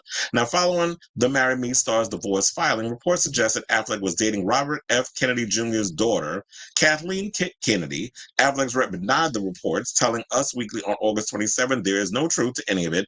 I don't know if they even know each other. Ben is not dating anyone. Well, I know some people say, they went to Maury Povich and that determined that was a lie. Now, while Lopez hasn't publicly addressed her decision to file for divorce from Affleck, she was overheard seemingly calling herself a bad picker while promoting her new movie Unstoppable at TIFF, which is the Toronto International Film Festival. Lopez repeated the phrase while speaking to actor Bobby Cannavale at an after party and even tried to have a situation. We saw the photos of her sitting down and having a conversation with Ben Affleck where she was holding his hand. They looked like it was in mid-prayer. And they was like, well, we gonna have a conversation. What you're not gonna do is lump me in the middle of your mess with my best friend. I don't want to hear from you, and I don't want to hear from him. Now, I don't know if he sits and is a listening ear to Ben griping about his marriage. And maybe he knows things that Jennifer's not privy to. But at the same time, me as a friend, you're not gonna lump me into it. It's the same thing like I said about how she tried to be messy and incorporate Anthony Ramos into her movie musical where she, I guess, wanted him to play her love interest. And I guess because in so many ways, like the way his hair was looking like long and curly, whatever, it's similarities because, he is good friends with Mark Anthony, and how she wanted to kind of throw a little sub out there. And I feel like Jennifer may not say it, but she do throw subs. And one of the subs, in my opinion, is her going into the hotel with Ben and you're wearing your engagement ring on your finger. So when you bringing that up, to me, it's like you're sending out subliminal messages, getting the media all riled up. Are you on? Are you off? What's going on with the situation? And then I remember hearing some people saying that she's back with her ex. I don't know if you was talking about Alex Rodriguez, who's got himself a girlfriend. Not that I saw him before, because allegedly when he was with Jennifer, he was out here sliding into a reality star's DM trying to get with her while he and Jennifer was engaged. Which then she wound up calling it off and saying that, oh well, we're having we realize we're better off as friends. So while y'all interlinking y'all family, blending the family and everything, and y'all about to walk down the aisle, y'all realize you had a revelation all of a sudden and realize y'all friends? Who you trying to feed that BS for? The fact of the matter was, you got egg on your face because A-Rod can't keep it in his pants. And you're not trying to be the other woman. So there is rumors, like they were saying, that Affleck had reconnected with Jennifer following Lopez's 2020 split from A-Rod. And that was when he was love bombing her, saying in interviews about how, what their relationship was like and reminiscing. And I guess she was like, oh, that's so cute. Now maybe he's matured and now we can get back together and see what transpires from that. Not realizing the same old, history ended up repeating himself. So Affleck, was the one that proposed to Jennifer in April of 2022, and then gave her a green diamond ring, and they eloped, and then they had a big party at the plantation in Georgia. So I just hope that, you know what, because what you're not going to do is rope us in this mess again. I feel like it's cute or whatever if y'all want to, blend the families and go out and outings and things. But to me, I feel like it sends a mixed message. Jennifer gonna get in her feelings. She's gonna be like, well, maybe it's a mistake that I filed for the divorce in this whole situation. I'm gonna call it off and we're really gonna make it work out. And then while he's in good standing with you for now, then weeks later, he's gonna go and have a moment of like, oh my God, I don't want to deal with this. I'm having one of my little mood swings or whatever. I don't know. There's medication for that, sir. Maybe you need to start using it. I don't know if he got mental issues or whatever the case is, but what we don't need is you leading her on to think, oh, well, we can work this out. Because you know how women get when it comes to, I'm going to work it out. Emotions get caught up in the situation. And then all of a sudden, you're going to be like, well, maybe I'm going to call it off. Only weeks later, he's going to pull the same stunt. Sano says, stand on 10 with this whole situation. Divorce his ass, whatever the reason why y'all was together. Maybe it was just a final send to feel things out, to be like, okay, now we gonna go our separate ways, and you go and do what you gotta do. Leave that man alone. He's a mess. He's a lost cause. Let some other woman deal with it. Y'all don't have no kids together. But I know it's gonna be awkward when y'all have to come up to events and situations y'all might run into it, because you know how small Hollywood is. So I say all this to say, what do y'all think of this story? Um, whatever your thoughts are, let me know in the comments down below. Exactly. Were they? I would not be surprised. She's a mess. And so is he. They both, you know what? Y'all deserve each other. And I said, Jennifer and Ben are still going to be sleeping around. She will never stop fooling around with him. Of course. I told you he got, he got that. Ben Affleck got me. He's well endowed. So, she loving that. But what you need to do is get you somebody that got peen just like Ben, but no strings attached. But she too damn emotional. She's still in this whole Disney-fied, I'm in love with love, that whole thing. We're getting an Edge of Midnight CD singles and vinyls being pre-orders live next Friday with exclusive offer. It's a Dave Navarro latest IG post, which he posted 20 minutes ago saying good night. That would be hinting he's leaving Jane's Addiction. Wait, are you talking about Perry Farrell? Because Dave Navarro is in Foo Fighters. And Perry Farrell is in Jane's Addiction. So, or is Dave Navarro putting the kibosh on the whole Foo Fighters thing? Because I don't know if they're still on tour. So, all I know is once I'm done with a show, it's behind me. I don't sit and follow who's still on tour and stuff. But We'll see. But anyway, so hopefully Gloria and Miami Sound Machine could benefit somehow from the Boudreaux's dance trend since it uses a remix of Dr. Oh, why am I bugging? I'm thinking Dave Grohl. That's what I'm Look at me. I'm like, my mind is, yeah, my mind is, I'm thinking Dave Grohl. Why am I thinking of, I don't know, because I know why. Because we was talking about both. But yeah, you said Dave Navarro. You're right. Dave Navarro isn't James Addiction. He just got into a fight with Perry Farrell. So, if, look, Dave Navarro has been around for a long time. He can jump in and he can go and join another band and play guitar. That's what I was thinking of. So I was like, I'm thinking of, we were talking about 2 days today. So that's what my brain is. You said, yeah, no, we did a whole story on it. I said Dave Navarro was a tad. So I was like, yeah, I wouldn't join a band. Find another goddamn guitarist. Figure that shit out. I know it's like last minute, but oh well. You don't put no pause on me and think I'm gonna still work with you professionally because I don't know who's gonna show up when we perform. Perry Farrell got instigated. Um, wait, a kerfuffle on stage. Well, yeah, we talked about it earlier in the show. I know y'all probably just came in later, but that was like the main topics we talked about earlier. Yeah, Dave Grohl is mad. They both, well, I won't say Dave Navarro's messy because he didn't insinuate this fight. That was Perry that did that. And yeah, and Eric did punch him, and Perry thought, yeah, we told about all that earlier in the show, how she came out and said what she said, and I was like, I call BS on what she said, and I'm glad that Eric got in it because I said he probably was feeling the same way as Dave and got a couple licks in because it was a long time coming. And one of my friends actually went to the show last year and said that Perry Farrell was a mess then. Like he's coming out belligerent, he's drunk, he rambles on stage, and the vocals is a mess. And I feel like that's years of wear and tear when you out here doing drugs and drinking, that takes a toll on your voice. Okay, so let's move on. And let's talk about Jonathan Majors, who seems like he's down bad on, some coins.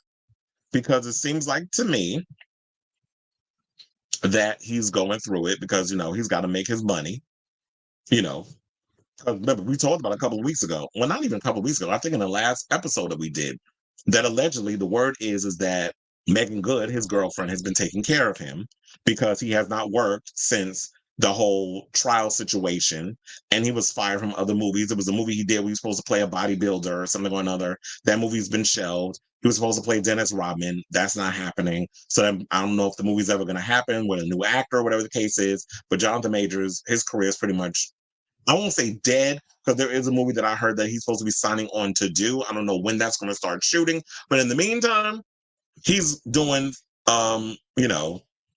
events where he's got to sell or he's basically selling his signature for a price.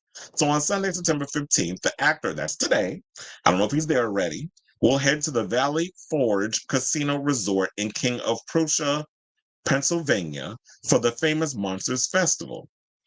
Or is it Prussia?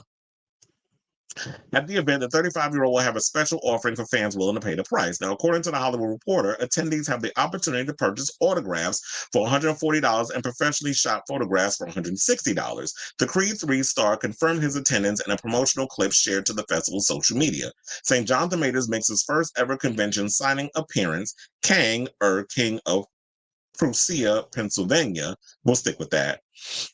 September 14th and 15th. Oh, so he was there yesterday too. Is your chance to meet the star of Loki, Ant-Man and the Wasp, Quantumania, Creed 3, Lovecraft Country, and so much more. A limited amount of photo op and autograph pre-sale tickets are on sale now, tease the caption. Well, if you're doing it for 2 days, how you sitting out here telling people that it's going to be limited amount? Which means that y'all trying to do all of that to save face. But here's the ad from Famous Monsters. If y'all have not seen it, I had to pause it because it was a video. Of course, I do it on a weird a thing of him. But anyway, so they said the Famous Monsters Festival is set up to be one of Major's first celebrity appearances outside of accompanying Megan Good to various events since he was convicted of reckless assault and the third degree harassment of December 2023. In April, the Lovecraft Country star was sentenced to 52 weeks in a domestic violence intervention program. In June, he was recognized at the Hollywood who cares? Because we don't care about Lipo Lee and his tight ass Impact Award. Like, who is it impacting? Because I don't know anybody that award, like the VMAs, ain't worth the price of tea in China. And yeah, and I'm glad that, people out here dragging Lipo Lee because he was out here talking about Beyonce It's about the reason why her music, I mean, like Cowboy Carter, oh, I used to be a fan, but I'm not into her no more because he's saying like, oh well, she out here trying to do endorsements because this falls, I guess, in what Jonathan Majors like. You out here doing little whatever you can to make money, but he feels like that a lot of the things she's doing, selling whiskey, washing her hair, all this other stuff is not authentic to who she is as an artist because she's built herself up to be like this untouchable entity that it's hard to believe that this is stuff that should be capable. I said, Chad, you don't get on my line with this foolishness. And then recently, then he got dragged on social media for calling Tyra Banks fat. And I was like, sir, for somebody who went out here and had to get a little help to lose all that fat that you was running around with and carrying, you should be the last one to comment on anybody's weight, queen. But anyway, I can't stand him. So it's in June, but so fuck him and that stupid ass Hollywood Unlocked Impact Awards. Who are you impacting? You're about as influential as the Zeus Network. So it's funny how you went and said, back to Jonathan Majors, as a black man in the judicial system, criminal justice system, I felt anger, I felt sadness, hurt, surprise. When they snatched me up out of my apartment in handcuffs, I didn't feel like all that. So yeah, now he won't play the black card after they say he was running behind all these damn white people for years. But yeah, when you get reminded that you ain't nothing but an N-word, then all of a sudden you want to come home to the community. So one of my friends on social media was like, oh well, I don't think this is a big deal. This is a lie. Like everybody runs around and sells their name or signs autographs at festivals. Jonathan Majors ain't never stepped foot in no damn festival. Like, yeah, there are a lot of celebrities that do it. Nev Campbell does it, goes to festivals. There's a lot of Kane Hodder, there's a lot of people who are people who go to festivals and they sign their name and that's how they make their money over situations. And a lot of it is, I don't want to necessarily say if it's like they've fallen off and their career ain't as popular as it once was. Because yeah, regardless of how you feel about Nev Campbell, and she is a scream queen or whatever, yeah, she is solidified as Sidney Prescott. So I understand like why she would be going to certain, festivals and events and stuff and doing autographs. You do make good money doing that. But because Hollywood is not dealing with Jonathan Majors right now, yeah, he's down bad. He got to sell that name because now you up in here doing all of this. You can't have Megan Good out here supporting you consistently. If that's what she want to do to serve her man, she could do that. But at the same time, he's out here making his money. So we're not going to sit up here and try to act like, oh, well, he just like everybody else, because he's not. The fact of the matter is he is down bad. He got to be able to have some kind of coin in his pocket because I'm sure that he did well by selling, saving up his money over the years. But after a while, all that starts to go down. All that starts to deplete. And it ain't cheap when you got to pay dues to SAG-AFTRA, and you got to pay bills, you got to buy groceries and all this other stuff. So he hasn't really worked. And I'm sure he made a good enough amount of money being in Marvel, but he's not in Marvel no more. Now the new big bad is Robert Downey Jr. trying to convince us that he could play Dr. Doom. We'll see about that. But I say all this to say, what do y'all think of this story? Do y'all think that he is down bad, or do you think it's much ado about nothing? Whatever your thoughts are, let me know in the comments down below. And you said, damn, Perry Farrell refused to accept that. And it's like, look, like I said, we are at a time now that a lot of older people want to go see their favorite nostalgia bands, but you do have to grow up and mature and realize that you can't be out here doing the things you was doing when you were in your 20s, when you were in your 60s. Singing and drinking on stage, drinking bottles of wine and cussing out your fans and thinking that shit is cute. Even like I said, Marilyn Manson, however you feel about him, he knew to get his shit together. Because at one point he was out there like wasn't that long ago, like 2016, 2017, 2018. He was out here being a hot mess, drinking, throwing up on stage, falling all over the place, half-assing his performances. At one point he tried to climb one of his props and it fell on top of him, which you ended up breaking his foot.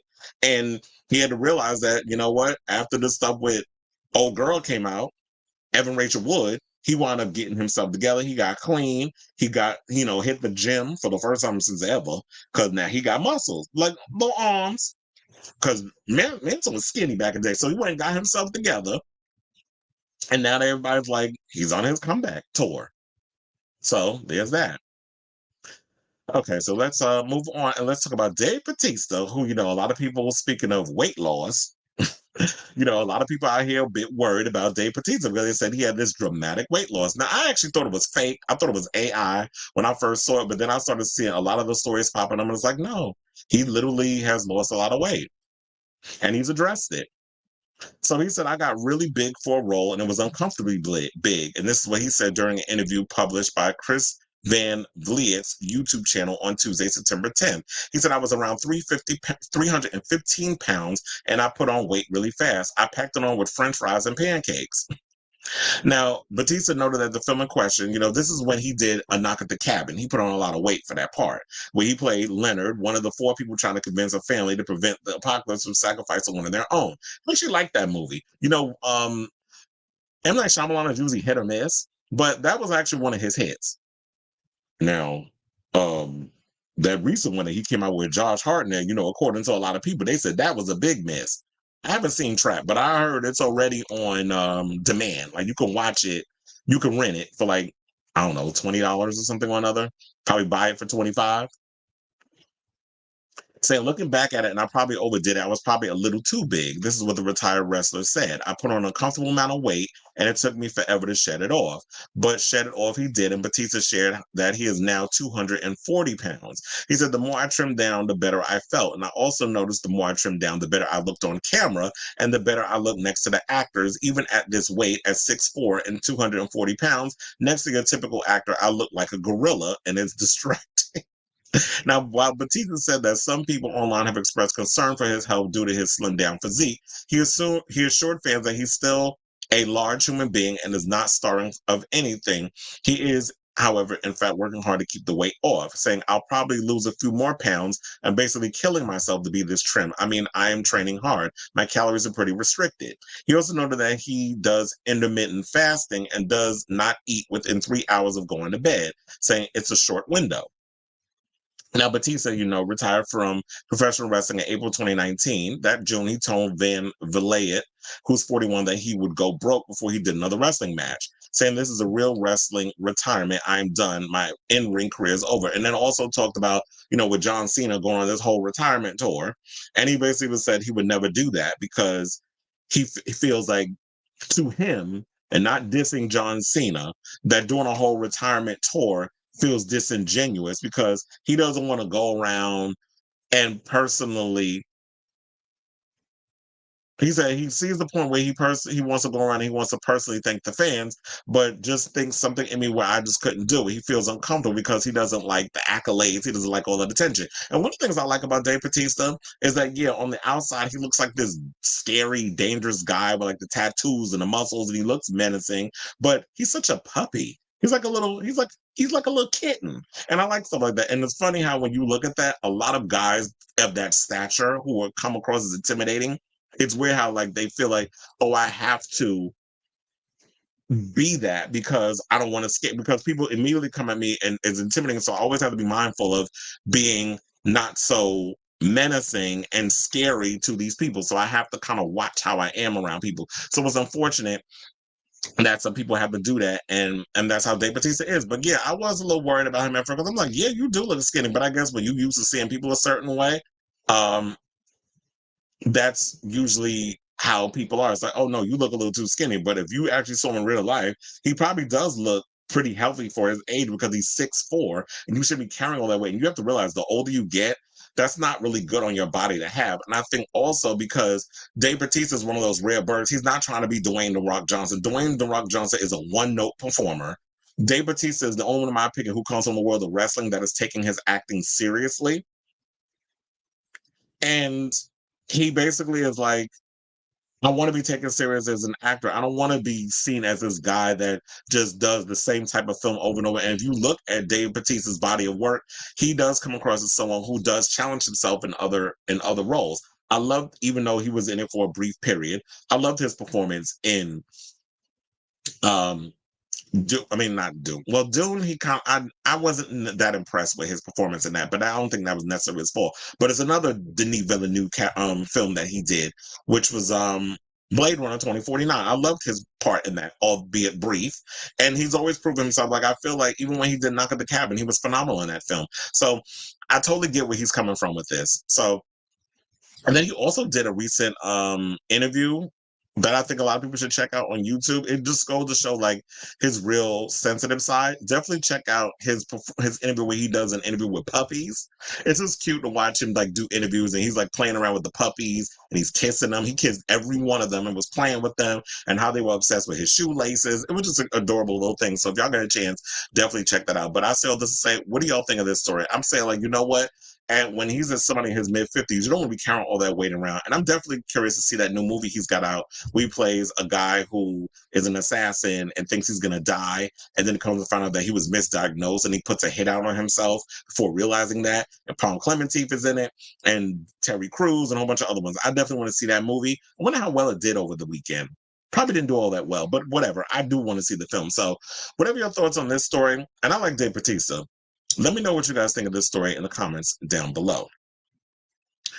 All right, so now let's get into our next topic, and let's talk about Miss Chappell Roan, who is being dragged by fans for canceling her last-minute shows in Amsterdam and Paris because of a scheduling conflict caused by her VMAs performance. Now, last week, Chappell Roan sparked controversy when she suddenly canceled two of her upcoming European concerts. Now, days before their scheduled dates, Roan canceled her shows in Paris and Amsterdam and also rescheduled a third in Berlin. Roan wrote at the time, due to scheduling conflicts, I had to make an extremely hard decision to cancel my Paris and Amsterdam shows. I rescheduled my Berlin show for the 23rd of September. I'm sorry and very disappointed. Promise I'll be back. I'm heartbroken. Thank you for understanding. And the fans was upset about it and they feel like she's full of mess. She's full of ish because they feel like the reason why she canceled is because she wanted to go perform at the VMAs. So, of course, I had to pull up a couple of the comments that people had said in regards to the situation and how they was feeling over the fact that they felt like, oh, now you want to just come up here and you want to perform at the VMAs. You really don't give a damn about your fans. So they were shocked and devastated by her announcement, especially since many had booked non-refundable hotels and transport to attend, because you have to take all that in consideration. It's easy for you to cancel a show or whatever, but a lot of people have booked flights, they booked hotels, they've spent a whole lot of money out of pocket, and y'all don't realize, like, well, maybe y'all do realize this, but tickets ain't cheap these days. It's really hard, and it's like people travel far and wide to see these shows. So when y'all cancel, you don't realize that domino effect that it has. So they said Roan's sudden cancellation of her shows also sparked unverified speculation that she'd instead chosen to attend rehearsals for the VMAs, which she performed at, that we saw last Wednesday.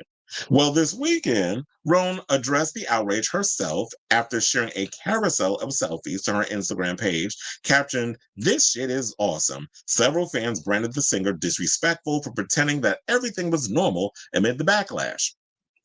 So one person posted, "Pretending like everything is normal after fucking over thousands of your fans is so cool."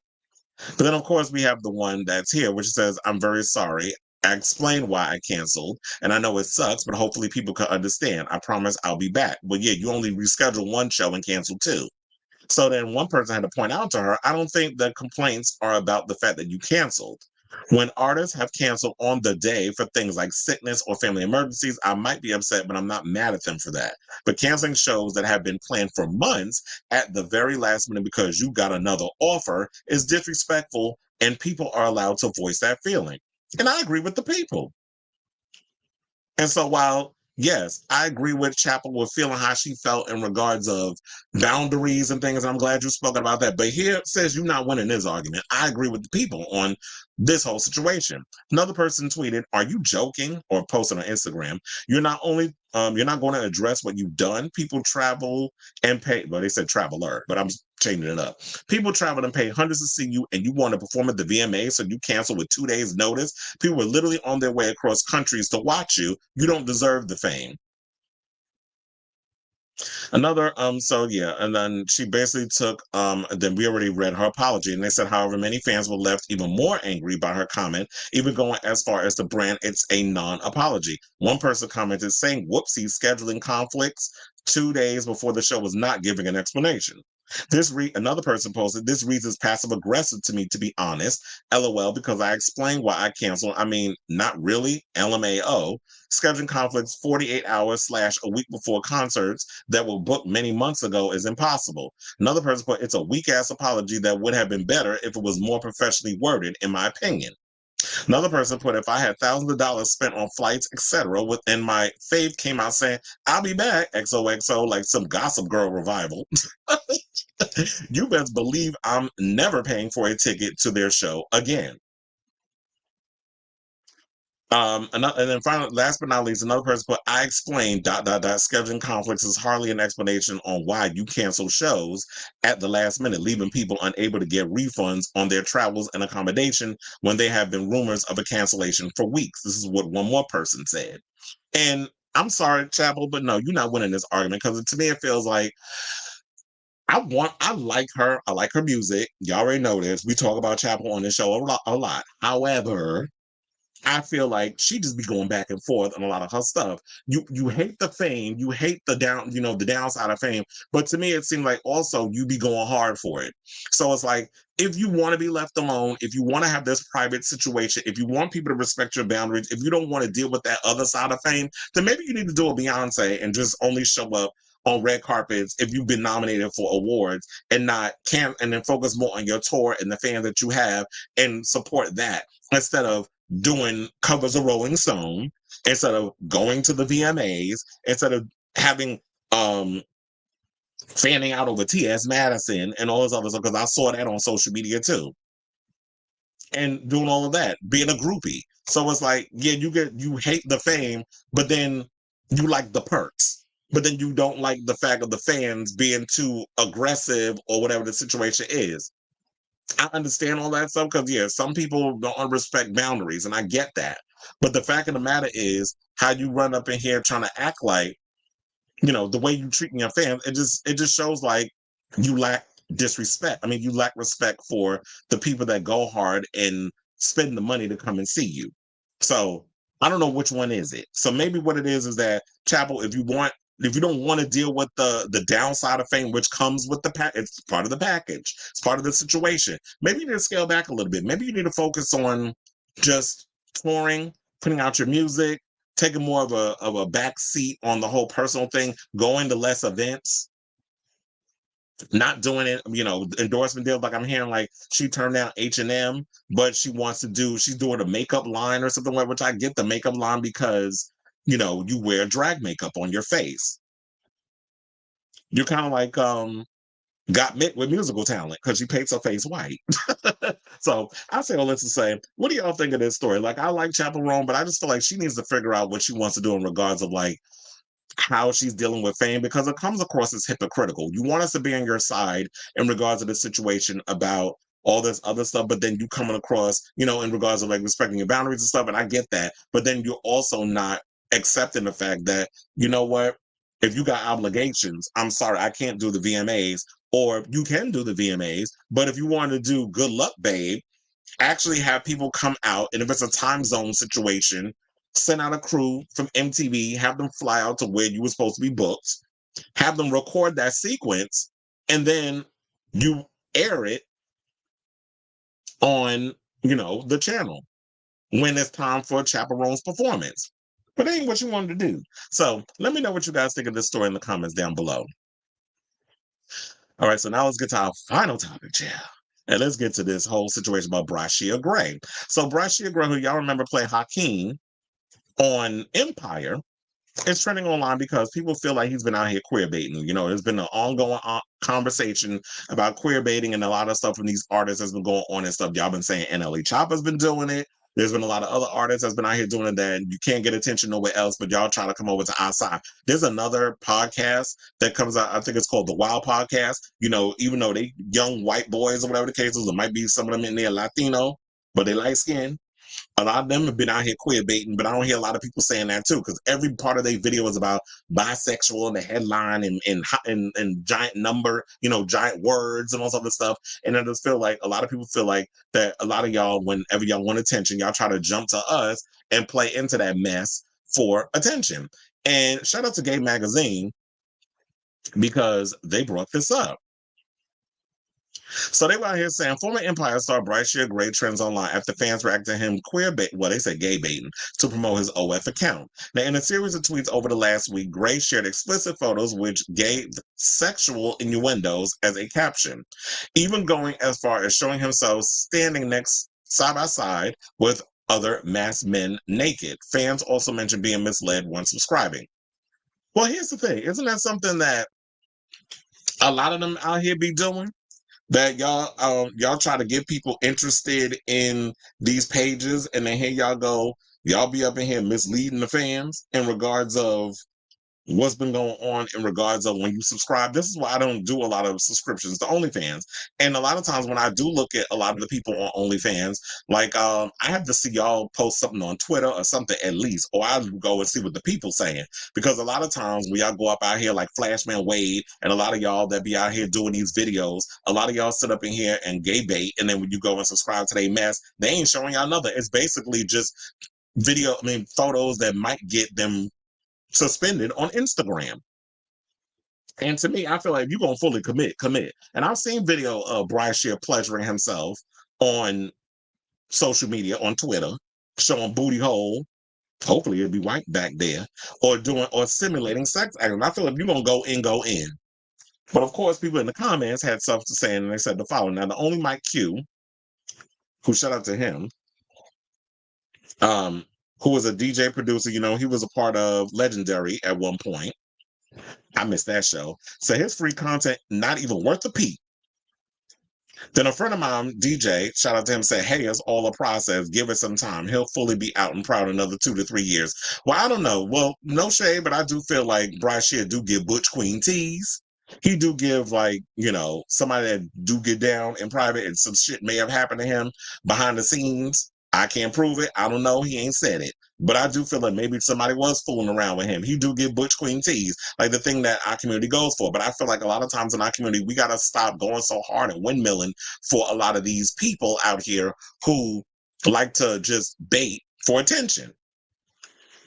Another person put, y'all gays need to leave the DL straight fantasy alone. Support your openly gay creators and you won't get played as often. And I've been saying that for the longest.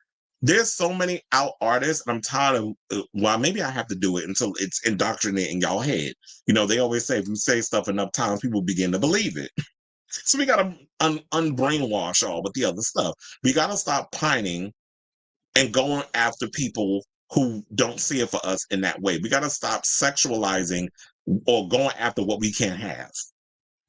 And I feel like too much of that has been going on when it comes to people in the situation. You always want what you can't have. You're always going after these straight acting boys, or these boys who identify as straight but like the queer bait for the attention. And then y'all go out here and spend that $20 damn. And then when you see the video, then it's like, well, damn, you ain't giving me nothing. Because I've done that before. I have subscribed to people, OnlyFans, be like, oh, you got an OF? Let me see what you're giving. And then I look, and it's nothing. I'm like, you really think you're going to keep the money? And so y'all do need to leave that DL straight fantasy thing alone. And there's so many out artists, musicians, filmmakers, and adult cinematographers and performers who go hard to create content for us. And y'all don't really be out here supporting them. Y'all always want the straight acting ones, the one that want to simulate and not really out here giving penetration. And they said, if you're paying $30 for 15 seconds, you need to look within. Wait, is he charging $30 on OF? First of all, you a damn fool if you spending that much. I wouldn't even pay $20. Well, I won't lie. I have paid $20 for things before, but that was just a one-time situation. But never again. They said, baby, if it ain't Twitter, I ain't watching. And another one said, why y'all like DL men so much? LMFAO. It hadn't gotten old yet. So you pretty much got the gist of the situation.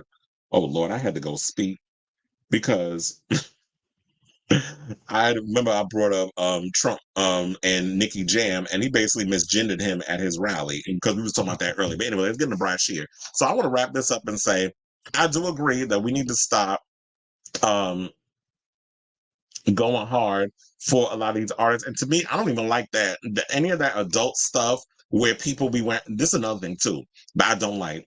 When y'all do them videos and I be looking at the men and y'all be wearing masks and things, I don't like that either. Because I feel like if you're going to get up in this industry, if you're going to do stuff if you're going to make content, you need to stand 10 toes down on what you're doing. Because I feel like at this age, there's a lot of Gen Zers, a lot of millennials who have jumped into the whole OF sexual content type situation.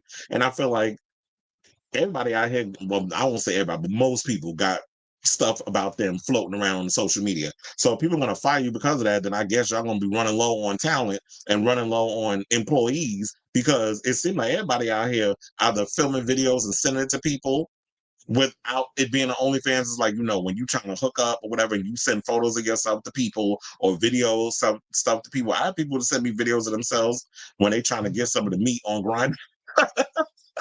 Because I am an ass man. So a lot of boys be sending me their booty pics and all that other stuff. And, so a lot of people got stuff out here about them. So I just feel like if you're going to get up out here, fully commit. Otherwise, don't get into it at all. Oh, there go Monique. So yeah, I say all that to say, what do y'all think of this story? Because I'm sitting there like, I like Bryshere, but to me, I feel like there's something going on with him mentally, because there was a time when he was looking a mess. Like, I don't know what type of drugs he's doing or what's going on with him. I understand, like, when we was talking about somebody down bad, like Jonathan Major selling autographs, because he needed coin. Um, Maybe Bryshere should have been doing that too, instead of out here selling half-ass sexual content on OF. Because if he out here charging people $30, there's a special place in hell for that scam. And you ain't giving them nothing. You're not even sticking toys in your booty hole or nothing. You got the girls out here spending $30 on half hard meat or flaccid meat. Basically, it ain't hard at all. Or you're not even like doing stuff.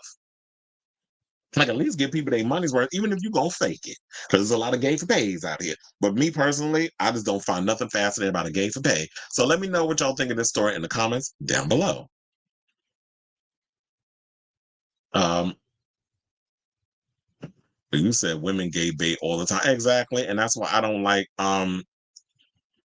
yeah, and I've had that argument about people, is that I don't like when women do it either. It was like, yeah, Nicki Minaj, Lady Gaga, Selena Gomez, all them hours gay baiting. We had Harry Styles with the they them pronouns trying to insinuate like he might be into dudes. They never seen him with one. We've seen Nick Jonas do it. There's a lot of them that be doing it. Even like we said, oh my God, what the hell was his name? NLE Chopper. I don't know how I forgot his name just then. So yeah, they all do it. I don't like when the musicians do it, and I don't like when the adult stuff people do it. I sent you breaking news. He is safe again. Wait, who?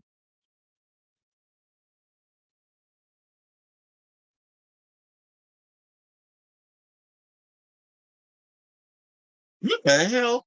Oh, so that's breaking news. They said Donald Trump. There was multiple gunshots fired near his golf course in Florida. Maybe it was a Haitian. They tired of his mess. You really be thinking that you out here like these people ain't trying to. We're gonna have to say that story for tomorrow, because I'll actually have time to really devote to giving y'all. Well, y'all did get a full show, because that was the last topic. So yeah, there's that. Child, he a mess. Did he get head from the TS? Well, I did. Yeah, there was a story that came out that there was a TS girl, not TS Madison, but that he was getting, you know, his baloney washed from sloppy toppy, or baloney wash, whatever you want to call it, from a trans girl. Oh, you say his OnlyFans is free. He sells the vids yeah. Well, here's the thing. I don't like that either. That's another thing I don't like. I don't like when you subscribe to people for videos, because you know who was doing that? What's his name? Marvin. That was on America's Next Top Model. I used to think he was so cute on that show. Then he came out as bi, and I think he just be doing a lot of male on man contact. I mean, content. I don't like when artists get up here and they start doing OF content. You charge people one price and then you want them to pay $25 for no. But I feel like if you're gonna charge them one full price and give them what needs to be given, I feel like you will keep people around longer than this whole tier thing that you're doing. You're not a Patreon performer. You're not somebody who's doing YouTube like myself, where we could charge tiers and you get different things based on that. OF, or adult cinematographer, content creators, whatever you want to call it, y'all need to do better by the way y'all be doing this, because y'all need to be charging a flat fee, so that when you keep the subscription, it's like a subscription. Like, treat yourself like your Netflix or whatever. Charge people a flat fee and then give them the content. And you have a good amount of income coming in if you keep the same people around, the loyal ones. But when y'all be doing that, oh, for $25 you get to see a much longer. No, I'm not paying $9.99 for a 2-minute video. Like, you need to give me at least a good 10 minutes. Which is why I don't really subscribe to a lot of these people on here, because y'all all full of mess. But anyway, we are at the end of the show, everybody. Thank you all for tuning in. I gotta run up out of here because I gotta head to the garden. I got a show to do tonight. I will be back on tomorrow with a brand new episode of Chris Allen Unfiltered. So I want to thank you all who are here tuning into the show. And those who were in the comments that was tuning in and leaving comments and chatting with me along with the show. So yeah, I'll be back tomorrow. So love you all for watching. We will see each other in the next 24 hours. And until, like I said, until next time.